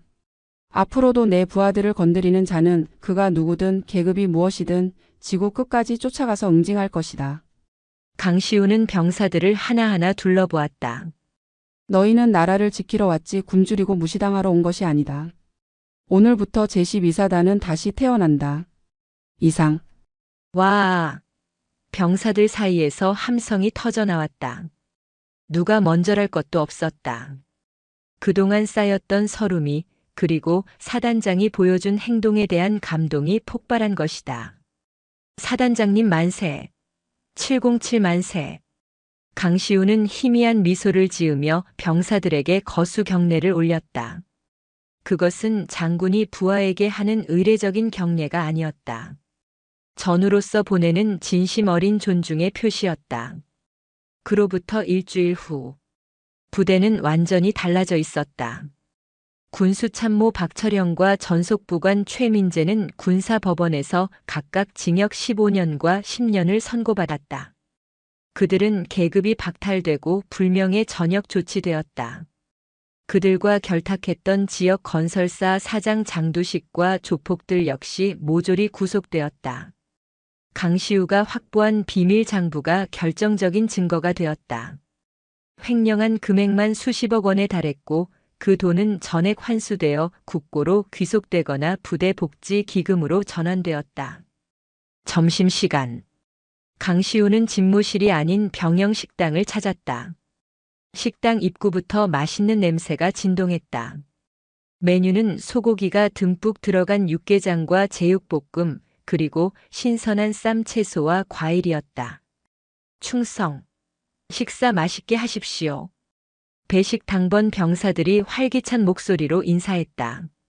강시우는 식판을 받아들고 병사들 틈에 자리를 잡았다. 사단장님, 여기 앉으십시오. 아닙니다. 제 옆자리가 비었습니다. 병사들이 앞다투어 자리를 양보하려 했다. 강시우는 웃으며 아무 자리에나 털썩 앉았다. 그녀의 앞에는 갓 입대한 듯한 앳된 이등병이 앉아 있었다. 이등병은 사단장이 앞에 앉아 얼어붙어 숟가락을 입에 넣지도 못하고 있었다. 많이 먹어라. 밥이 보약이다. 강시우가 자신의 제육볶음을 덜어 이등병의 식판에 올려주었다. 감사합니다. 잘 먹겠습니다. 이등병의 눈시울이 붉어졌다. 그는 허겁지겁 밥을 먹기 시작했다. 주변의 병사들도 흐뭇한 표정으로 그 모습을 지켜보았다. 더 이상 쉰내 나는 밥도 맹탕인 국도 없었다. 식당 안은 온기와 활기로 가득 찼다. 강시우는 국물을 한 숟가락 뜨며 생각했다. 이것이 진정한 승리다. 수많은 적을 때려 눕히는 것보다 내 부하들이 배불리 먹고 웃을 수 있게 만드는 것. 그것이야말로 별 2개가 가진 진짜 무게이자 의무였다. 식사를 마치고 나오는 길 행보관이 다가와 경례했다. 사단장님, 시설 보수 공사도 다음 주부터 시작됩니다. 난방기 전면 교체와 생활관 리모델링이 예정되어 있습니다. 병사들이 정말 좋아합니다. 그래. 꼼꼼하게 챙겨. 업자들 관리 감독 철저히 하고. 또다시 장난질 치는 놈 있으면 바로 보고해. 예, 알겠습니다. 아, 그리고 사단장님 별명을 병사들이 지었다고 합니다. 별명? 뭐지? 행보관이 머뭇거리며 웃었다. 그게 백골의 어머니라고. 강시우는 피식 웃음을 터뜨렸다. 백골의 마녀에서 백골의 어머니라. 나쁘지 않았다. 어머니라. 잔소리 좀 더 해야겠군. 그녀는 만족스러운 표정으로 연병장을 바라보았다. 겨울 바람은 여전히 찼지만 더 이상 춥게 느껴지지 않았다. 부대 깃발이 힘차게 펄럭이고 있었다. 강시우는 옷깃을 여미며 사단 본청을 향해 걸어갔다. 아직 할 일이 많았다. 하지만 이제는 혼자가 아니었다. 그녀의 뒤에는 5,000명의 든든한 아들들이 있었으니까. 겨울의 한기가 더욱 매서워진 1월의 어느 날이었다. 강시우가 사단장으로 부임한 지 한 달이 지났다. 제12보 병사단은 몰라보게 달라져 있었다. 병사들의 얼굴에는 생기가 돌았고 식단과 보급품은 규정대로, 아니 그 이상으로 풍족하게 지급되었다. 백골의 어머니라는 별명은 이제 병사들 사이에서 존경을 담은 애칭으로 완전히 자리를 잡았다. 그러나 폭풍은 완전히 지나간 것이 아니었다. 박철형과 장두식이 구속되면서 그들이 관리하던 검은 통로가 막히자 그 통로를 이용하던 더 거대한 포식자들이 굶주리기 시작했기 때문이다. 늦은 밤 사단장 집무실의 불은 꺼지지 않았다. 강시우는 작전 지도를 펼쳐놓고 생각에 잠겨 있었다. 최근 전방 관측소 GOP 인근에서 신원을 알 수 없는 민간인들의 움직임이 포착되었다는 보고가 잇따랐다. 북한군도 귀순자도 아니었다. 그들은 험준한 산악 지형을 타고 교묘하게 감시망을 피해 이동하고 있었다. 박철형이 횡령만 한 게 아니었어. 놈은 문을 열어두고 있었던 거야. 강시우는 직감했다. 군수 참모가 빼돌린 물자 중에는 경계 작전에 필수적인 야간 투시경이나 열 영상 감시 장비의 부품들도 포함되어 있었다. 그로 인해 발생한 감시 사각지대. 그곳은 누군가의 밀수 루트로 악용되고 있었다. 그때 한 라인으로 연결된 전화벨이 울렸다. 수색 대대장이었다. 충성. 수색 대대장 중령 김철수입니다. 보고드릴 사항이 있습니다. 현재 작전 구역 내 폐광산 인근에서 수상한 차량 3대와 다수의 인원을 포착했습니다. 아군의 접근을 눈치채고 도주 중입니다. 강시우의 눈매가 날카로워졌다. 단순한 약초꾼이나 등산객은 아니겠지. 네, 그렇습니다. 놈들은 흉기를 소지하고 있으며 아군 수색팀에게 위협을 가했습니다. 포획하려 했으나 산세를 너무 잘 알고 있어 놓쳤습니다. 하지만 현장에서 떨어진 물건을 하나 수거했습니다. 뭐지? 하얀 가루가 든 봉지입니다. 마약으로 추정됩니다. 강시우는 주먹을 꽉 쥐었다. 마약. 최전방 군부대를 마약 밀수의 통로로 이용하고 있었다는 사실에 피가 거꾸로 솟는 듯 했다. 이것은 단순한 비리가 아니라 국가 안보를 흔드는 중대 범죄였다. 내가 직접 간다. 수색대대 전원 비상 대기시켜. 도주로를 차단하고 토끼몰이를 시작한다. 강시우는 전화를 끊자마자 전투복 상의를 걸쳤다. 새로 임명된 전속부관 성실하고 강직한 성격의 이진아 중위가 따라붙었다. 사단장님 위험합니다. 직접 현장에 가시는 건 내 집 앞마당에 쥐새끼들이 돌아다니는데 주인이 가만히 있을 수 없지. 차 대기시켜. 20분 후 강시우가 도착한 곳은 인제군과 고성군의 경계에 있는 험준한 산악지대였다. 눈이 무릎까지 쌓여 차량 진입이 불가능한 곳이었다. 수색대원들이 미리 도착해 경계선을 치고 있었다. 상황은? 놈들이 저 앞 계곡 쪽으로 도주했습니다. 하지만 지형이 험하고 곳곳에 크레바스빙하 틈처럼 갈라진 지형가 있어 추격이 쉽지 않습니다. 강시우는 야간 투시경을 집어들고 계곡 쪽을 살폈다. 희미한 발자국들이 어둠 속으로 이어져 있었다. 그녀는 707 시절의 감각을 되살려 발자국 깊이와 보폭을 분석했다. 5명. 짐을 들고 있어서 발자국이 깊어. 멀리 못 갔을 거다. 강시우는 수색대장에게 지시했다. 너희는 우회해서 테러를 막아. 나는 직접 추격한다. 사단장님, 혼자서는 무리입니다. 무리? 707에서 나는 산을 타는 게 아니라 날아다녔다. 잔말 말고 움직여. 강시우는 대답을 듣기도 전에 어둠 속으로 몸을 날렸다. 그녀의 움직임은 눈 덮인 산을 달리는 표범처럼 빠르고 은밀했다. 차가운 밤 공기가 폐를 찔렀지만 그녀의 호흡은 흐트러지지 않았다. 30분쯤 달렸을까 계곡 아래쪽 낡은 산장 폐가에서 불빛이 새어나오는 것이 보였다. 놈들의 임시 은신처인 듯 했다. 강시우는 숨을 죽이고 접근했다. 안에서 거친 남자들의 목소리가 들려왔다. 아, 씨발. 박철영 그 새끼가 잡혀 들어가는 바람에 일이 꼬였어. 군인들이 이렇게 냄새를 잘 맡을 줄 몰랐는데. 형님, 이 물건들 다 어떡합니까? 서울에 계신 마 회장님이 아시면 우린 다 죽습니다. 닥쳐. 일단 날 밝으면 민간인 복장으로 갈아입고 등산객인 척 내려가야 해. 강시우는 나무 뒤에 몸을 숨기고 상황을 파악했다. 놈들은 5명. 손에는 정글도와 쇠파이프를 들고 있었다. 총기는 없었지만 좁은 폐가 안에서의 백병전은 위험할 수 있었다. 하지만 강시우에게 망설임은 없었다. 그녀는 바닥에 있는 돌멩이 하나를 집어 반대편 덤불 쪽으로 던졌다. 부스럭. 소리가 나자 놈들이 긴장하며 일어섰다. 뭐야? 산짐승인가? 가서 확인해봐. 한 놈이 문을 열고 나왔다. 그가 덤불 쪽으로 고개를 돌리는 순간 강시우가 지붕 위에서 낙하했다. 퍽. 그녀의 군화가 놈의 뒷목을 강타했다. 놈은 비명도 지르지 못하고 기절했다. 누구야? 안에 있던 넷이 뛰쳐나왔다.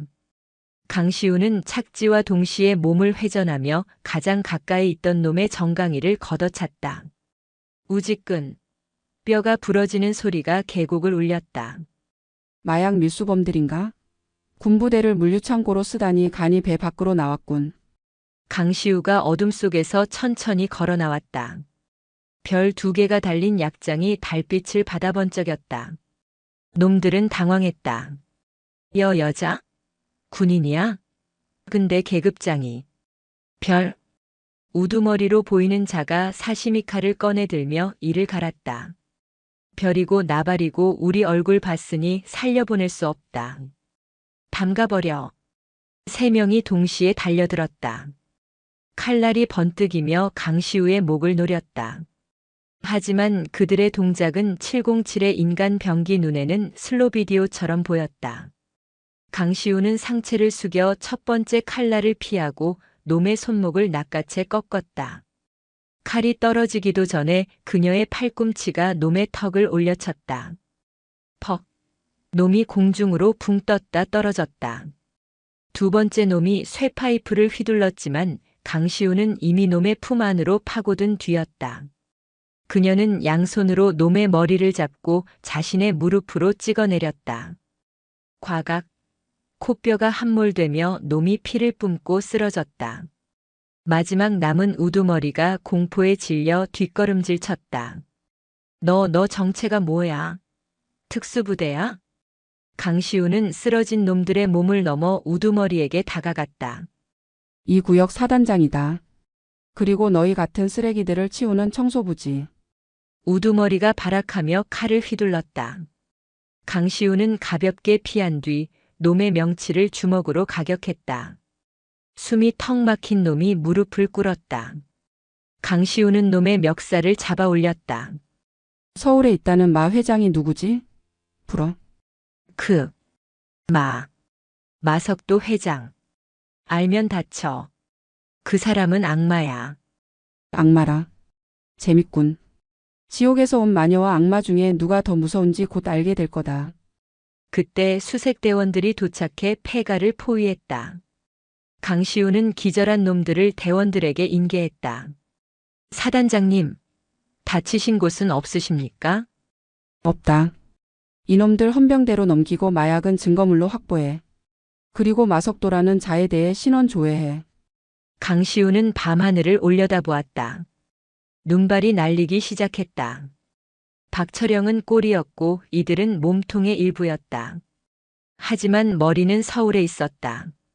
그리고 그 머리는 자신의 꼬리가 잘린 것에 대해 반드시 보복해 올 것이었다. 전쟁은 아직 끝나지 않았어.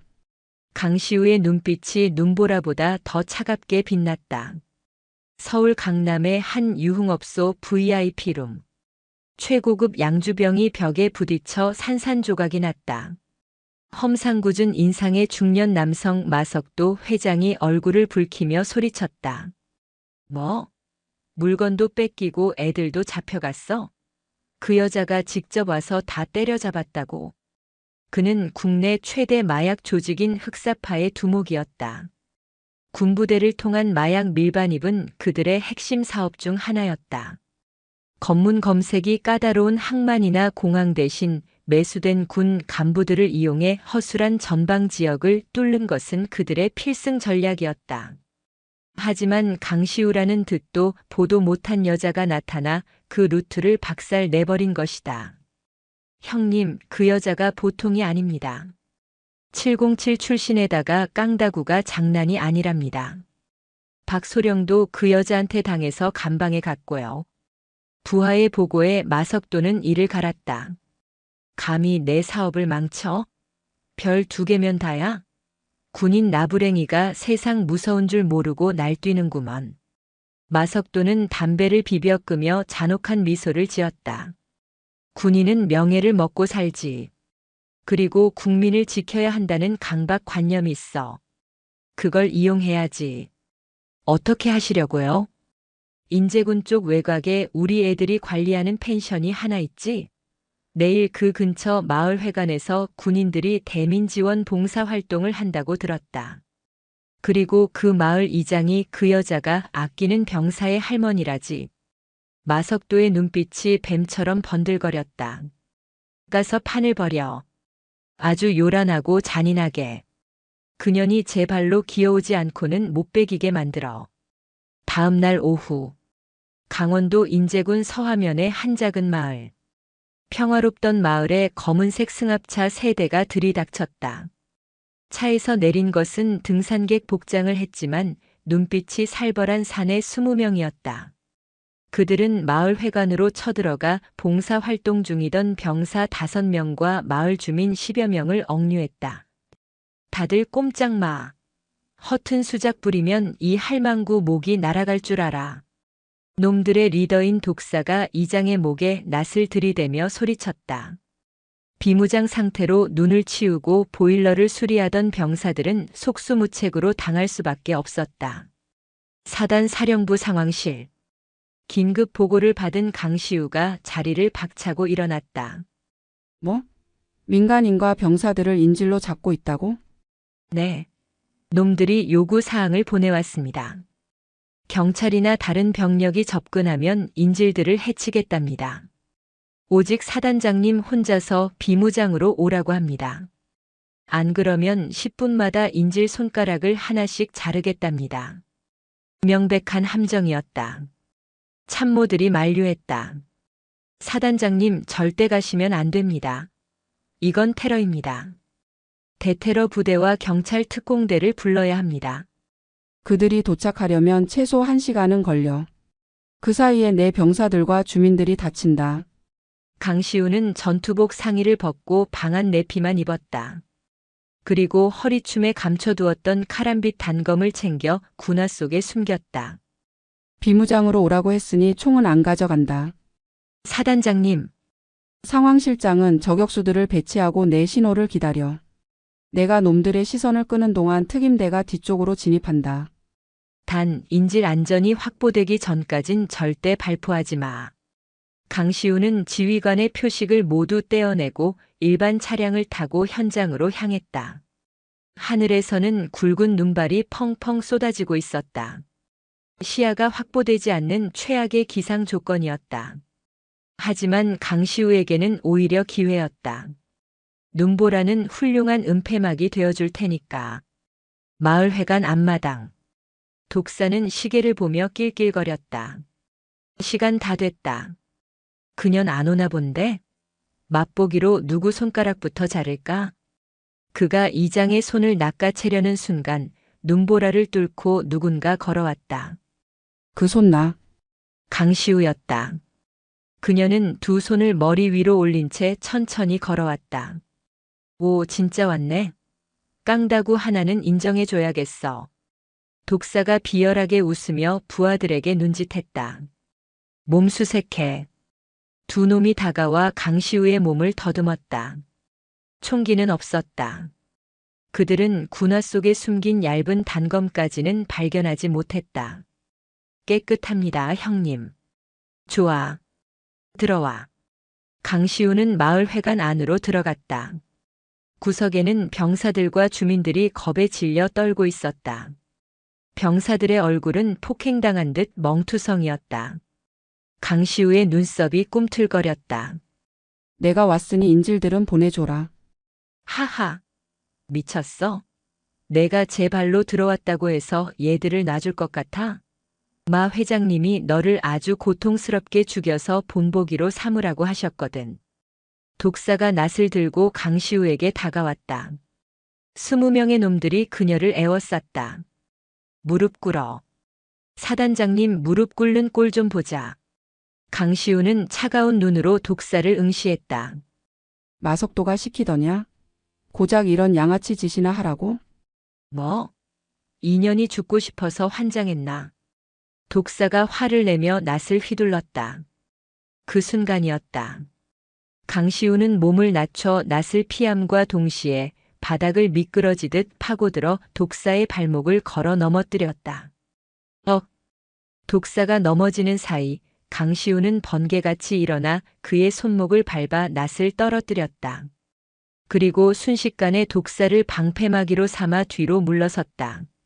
지금이다. 엎드려. 강시우가 소리치자 훈련받은 병사들이 반사적으로 주민들을 감싸고 바닥에 엎드렸다. 동시에 창문이 와장창 깨지며 연막탄이 안으로 날아들었다. 펑! 하얀 연기가 회관 안을 가득 채웠다. 강시우가 미리 지시해둔 신호였다.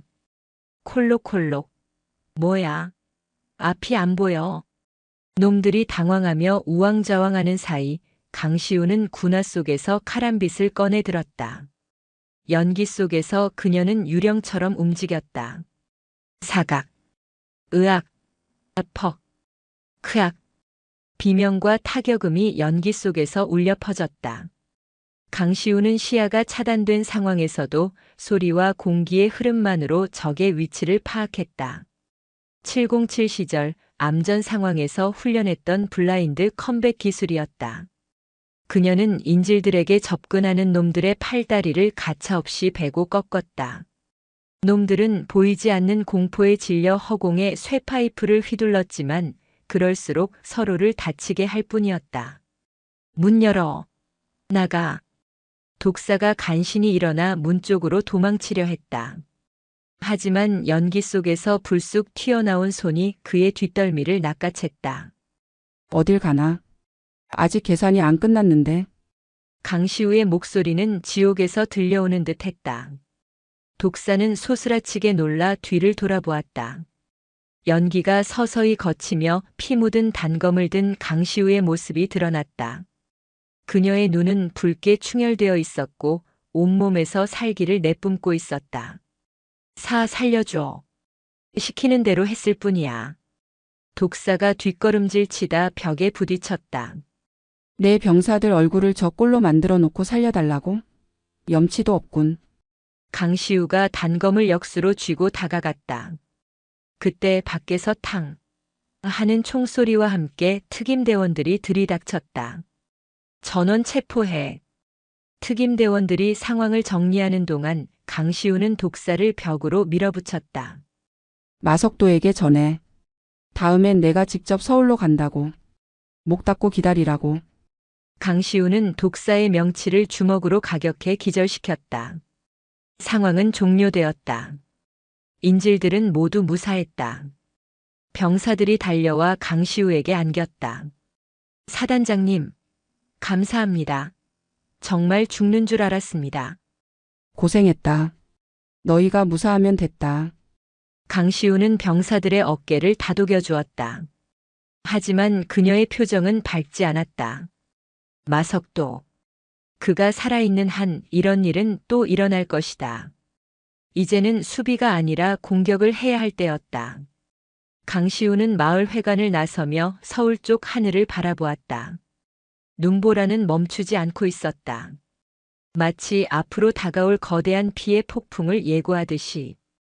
기다려라. 이 썩어 빠진 카르텔의 심장을 도려내러 가마. 그녀는 주머니에서 휴대폰을 꺼내 어딘가로 전화를 걸었다. 나다. 707 전후에 소집해라. 사냥감이 너무 커서 혼자 먹긴 힘들 것 같다.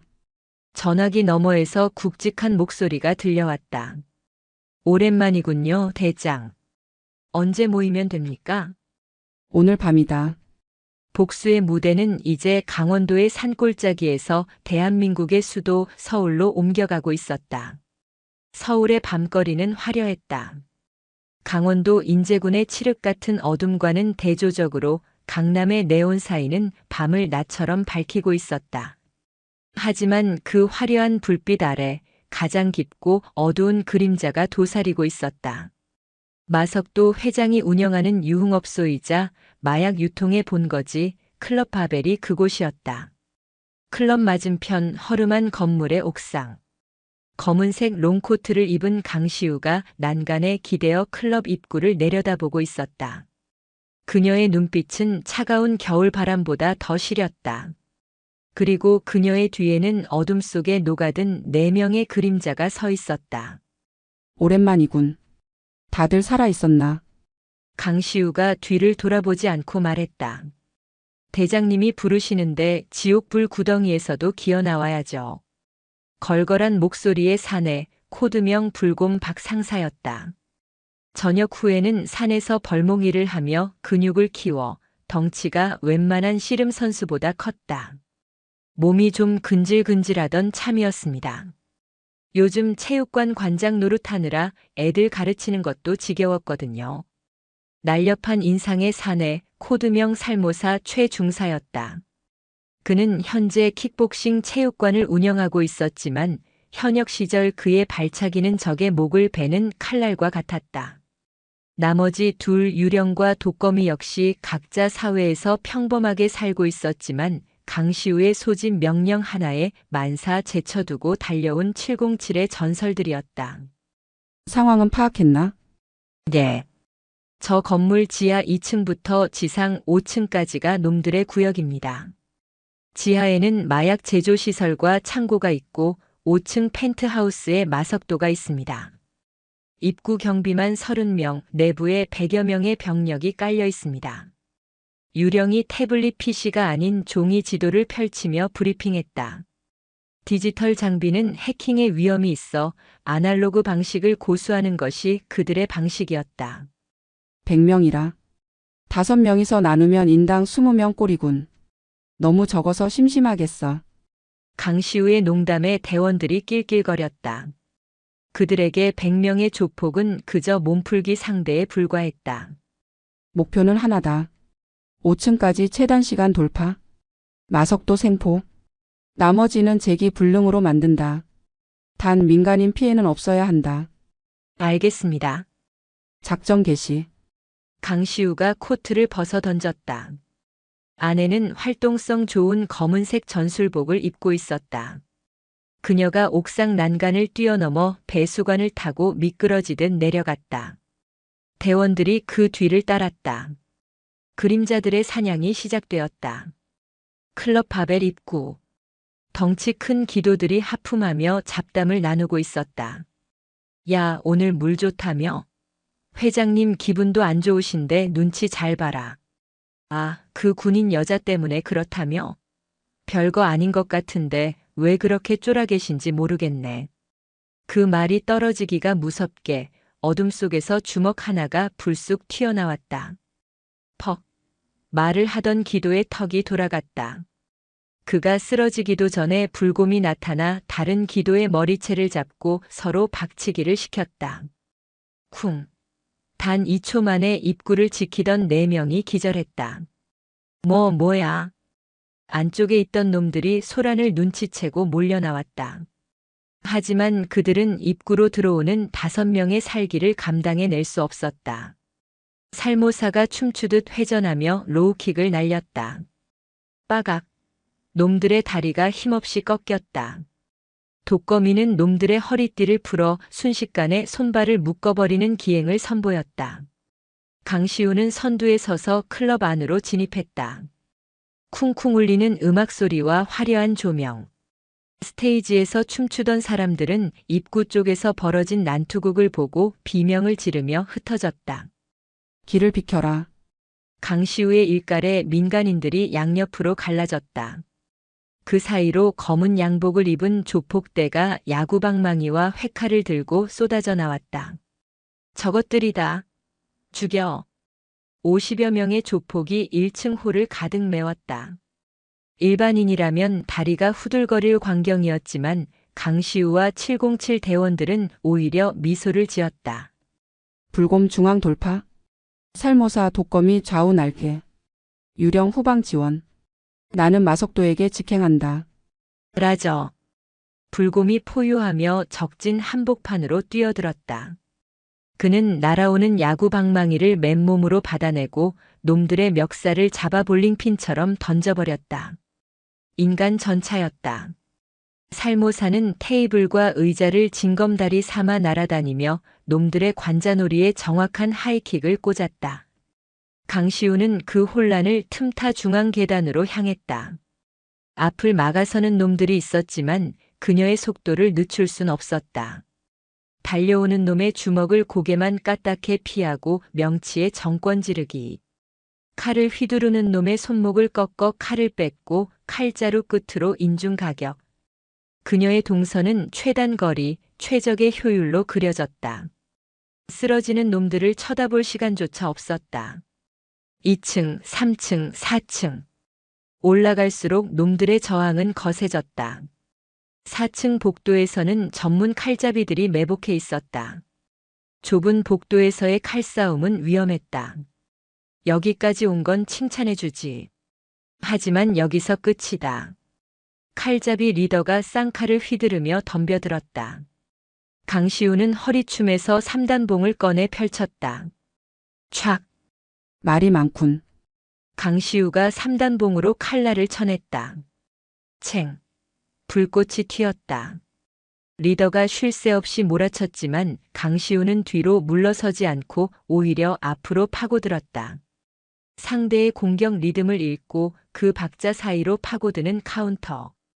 칼이 교차하는 찰나 강시우의 3단봉이 놈의 손등을 강타했다. 악! 칼을 떨어뜨린 놈의 턱을 강시우의 무릎이 올려쳤다. 놈이 뒤로 넘어가며 복도의 장식장을 들이받았다. 나머지 칼잡이들도 뒤따라 올라온 살모사와 독거미에게 정리되었다. 대장님, 5층으로 가십시오. 여긴 저희가 맡겠습니다. 살모사가 엄지손가락을 치켜 세웠다. 강시우는 고개를 끄덕이고 마지막 계단을 올랐다. 5층. 펜트하우스. 거대한 마호가니 문이 앞을 가로막고 있었다. 강시우는 숨을 고를 필요도 없었다. 그녀는 문을 향해 도움닫기를 했다. 그리고 온몸에 체중을 실어 발바닥으로 문을 걷어찼다. 쾅! 잠금 장치가 박살나며 육중한 문이 활짝 열렸다. 방 안에는 최고급 소파에 앉아 시가를 피우고 있는 마석도가 있었다. 그의 주변에는 러시아 특수부대 출신이라는 용병 보디가드 4명이 서 있었다. 마석도는 당황한 기색을 감추며 박수를 쳤다. 짝짝짝. 대단하구만. 내 부하 100명을 뚫고 여기까지 오다니. 강시우 소장, 듣던 대로 괴물이네. 강시우는 뚜벅뚜벅 걸어 들어가 소파 맞은편 테이블에 걸터 앉았다. 피 묻은 3단봉을 손바닥에 툭툭 치며 마석도를 노려보았다. 괴물? 칭찬으로 듣지. 내 놈 같은 악마를 잡으려면 괴물이 되어야 하니까. 말은 잘하는군. 하지만 여기까지다. 내 아이들은 자네가 상대했던 동네 양아치들과는 차원이 달라. 마석도가 눈짓하자 거구의 러시아 용병들이 강시우를 포위했다. 그들은 키가 2미터에 육박했고 근육이 갑옷처럼 단단해 보였다. 손에는 군용 대검을 들고 있었다. 강시우는 피식 웃었다. 덩치만 크다고 싸움을 잘하는 건 아니지. 곰 잡는 법을 보여주마. 강시우가 먼저 선공을 날렸다. 가장 가까이 있는 용병의 무릎 관절을 밟고 뛰어올라 목을 감아 졸았다. 놈이 발버둥 쳤지만 강시우는 무게 중심을 이용해 거구를 바닥으로 매다 꽂았다. 쾅! 지진이 난 듯 바닥이 울렸다. 나머지 셋이 동시에 덤벼들었다. 강시우는 바닥을 구르며 칼날을 피하고 놈들의 아킬레스건을 3단봉으로 가격했다. 기술, 속도, 그리고 급소 타격. 힘으로 맞붙는 대신 상대의 힘을 역이용하고 약점을 파고드는 707의 무술은 국적 불문이 살인 기계들을 무력화시켰다. 5분 뒤, 4명의 용병은 모두 바닥에 누워 신음하고 있었다. 팔다리가 기괴하게 꺾인 채였다. 방 안에는 이제 강시우와 마석도 단둘만이 남았다. 마석도의 얼굴에서 여유가 사라졌다. 시가가 바닥으로 떨어졌다. 그는 떨리는 손으로 소파 뒤에 숨겨둔 샷건을 꺼내 들려 했다. 하지만 강시우가 더 빨랐다. 그녀가 던진 3단봉이 마석도의 손목을 정확히 때렸다. 끄악! 마석도가 총을 떨어뜨리고 손목을 부여잡았다. 강시우는 천천히 그에게 다가갔다. 그녀의 그림자가 마석도를 덮쳤다. 총? 대한민국에서 그것도 군인 앞에서 총을 꺼내? 간이 배 밖으로 나왔구나. 강시우가 마석도의 멱살을 잡아 소파에서 끌어내렸다. 천하의 마석도 회장이 바닥에 내동댕이 쳐졌다. 잠깐. 대화로 하자. 돈이 필요해? 100억? 아니, 500억 주지. 평생 놀고 먹게 해줄게. 자네 별 하나 더 달고 싶지 않아? 내가 국회 국방위원들도 다 알아. 참모총장 시켜줄게. 마석도가 바닥을 기며 애원했다. 돈과 권력, 그가 평생 믿어왔던 무기들을 꺼내들었다. 강시우는 그를 내려다보며 차갑게 대꾸했다. 500억? 참모총장? 내 놈이 훔쳐간 내 병사들의 밥값 그리고 추위에 떨었던 그들의 고통은 돈으로 환산할 수 없어. 그녀는 마석도의 넥타이를 잡아 질질 끌고 창가로 갔다. 아래는 까마득한 5층 높이였다. 그리고 나는 이미 별이 2개야.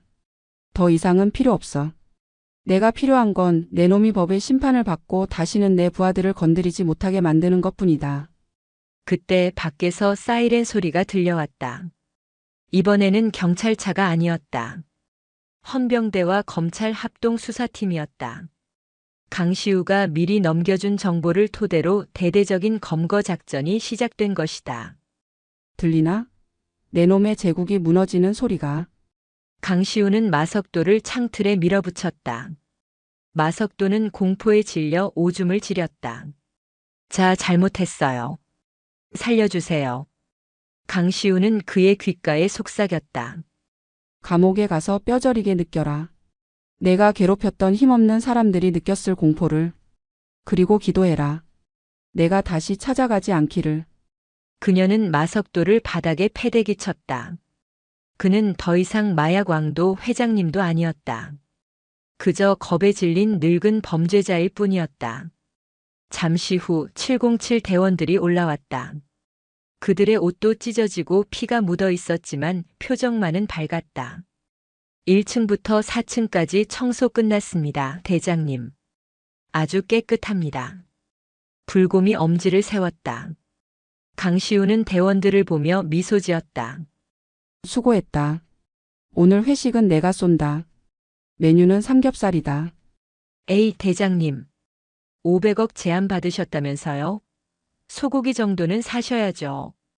살모사의 너스레에 모두가 웃음을 터뜨렸다. 서울의 밤 바벨탑은 무너졌고 진짜 영웅들은 승리의 미소를 짓고 있었다. 마석도 검거 사건은 대한민국을 발칵 뒤집어 놓았다. 현역 여군 소장, 조폭 소굴 직접 타격, 마약 카르텔 일망타진 등의 헤드라인이 연일 뉴스를 장식했다. 마석도의 장부에서 나온 정관계 로비 리스트로 인해 국회의원과 고위 간부 수십 명이 줄줄이 구속되었다. 강시우는 일약 스타가 되었다. 국민들은 부패를 척결하고 병사들을 위해 직접 몸을 던진 그녀에게 열광했다. 참군인, 걸크러시 장군이라는 수식어가 따라붙었다. 하지만 강시우는 모든 인터뷰와 방송 출연을 거절했다. 그녀가 있어야 할 곳은 화려한 스포트라이트 아래가 아니라 차가운 바람이 부는 전방 부대였기 때문이다. 계절이 바뀌었다. 혹독했던 겨울이 가고 인제군 원통리에도 봄이 찾아왔다. 얼어붙었던 계곡물이 녹아 흐르고 앙상했던 나뭇가지에는 연두색 새싹이 돋아났다. 제12보병사단 연병장. 따스한 봄 햇살 아래 전 병력이 모여 있었다. 오늘은 부대 개방 행사가 있는 날이었다. 병사들의 가족과 애인 그리고 지역 주민들이 부대를 방문해 함께 식사하고 즐기는 날이었다. 과거에는 보여주기식 행사에 불과했지만 오늘은 달랐다. 연병장 곳곳에는 웃음꽃이 피어났다. 와, 군대 밥이 이렇게 잘 나와? 우리 아들 살찐 거 봐라. 엄마, 나 진짜 잘 지내. 사단장님이 진짜 잘 챙겨주셔. 병사들은 가족들에게 자랑스럽게 부대를 소개했다. 리모델링된 생활관은 쾌적했고 식당에서는 뷔페식 식사가 제공되었다. 무엇보다 병사들의 표정에서 그늘을 찾아볼 수 없었다. 그들은 군인으로서의 자부심을 되찾았다. 강시우는 정복 차림으로 행사장을 둘러보고 있었다. 그녀가 지나갈 때마다 병사들과 가족들이 환호하며 박수를 보냈다. 사단장님, 감사합니다. 장군님 덕분에 발 뻗고 잡니다. 어떤 할머니는 강시우의 손을 잡고 눈물을 흘리기도 했다. 지난 겨울 인질극 사건 때 강시우가 구해준 마을 이장이었다. 장군님 아니었으면 우리 다 죽었을겨. 이 은혜를 평생 어떻게 갚나. 강시우는 할머니의 거친 손을 두 손으로 감싸 쥐었다. 어르신 군인이 국민을 지키는 건 당연한 일입니다. 건강하게 오래오래 사십시오. 그녀의 미소는 더 이상 차가운 얼음장이 아니었다. 봄 햇살처럼 따뜻하고 부드러웠다. 행사장 한쪽 전속부관 이진아 중위가 다가왔다. 사단장님, 국방부 장관님 전화입니다. 이번 작전의 공로를 치하하며 훈장 수여와 함께 군단장 진급을 고려하시겠답니다. 서울로 올라오시라고 합니다. 군단장. 3스타. 군인이라면 누구나 꿈꾸는 자리였다. 서울로 가면 더 높은 명예와 편안한 생활이 보장될 것이다. 하지만 강시우는 연병장에서 뛰어노는 병사들과 그들의 가족을 바라보았다. 그리고 시선을 돌려 멀리 보이는 철책선을 응시했다. 거절한다고 전해. 네. 하지만 이진아 중위가 놀라서 되물었다. 나는 아직 이곳에서 할 일이 남았다. 내 아이들이 전역 신고를 할 때까지 이 울타리를 지켜주는 게 내 임무야. 별 하나 더 다는 것보다 병사들 밥 한 끼 더 챙겨주는 게 나한테는 더 중요해. 강시우의 단호한 말에 이진아 중위는 미소를 지으며 고개를 끄덕였다. 역시 사단장님이십니다. 알겠습니다. 강시우는 다시 발걸음을 옮겼다.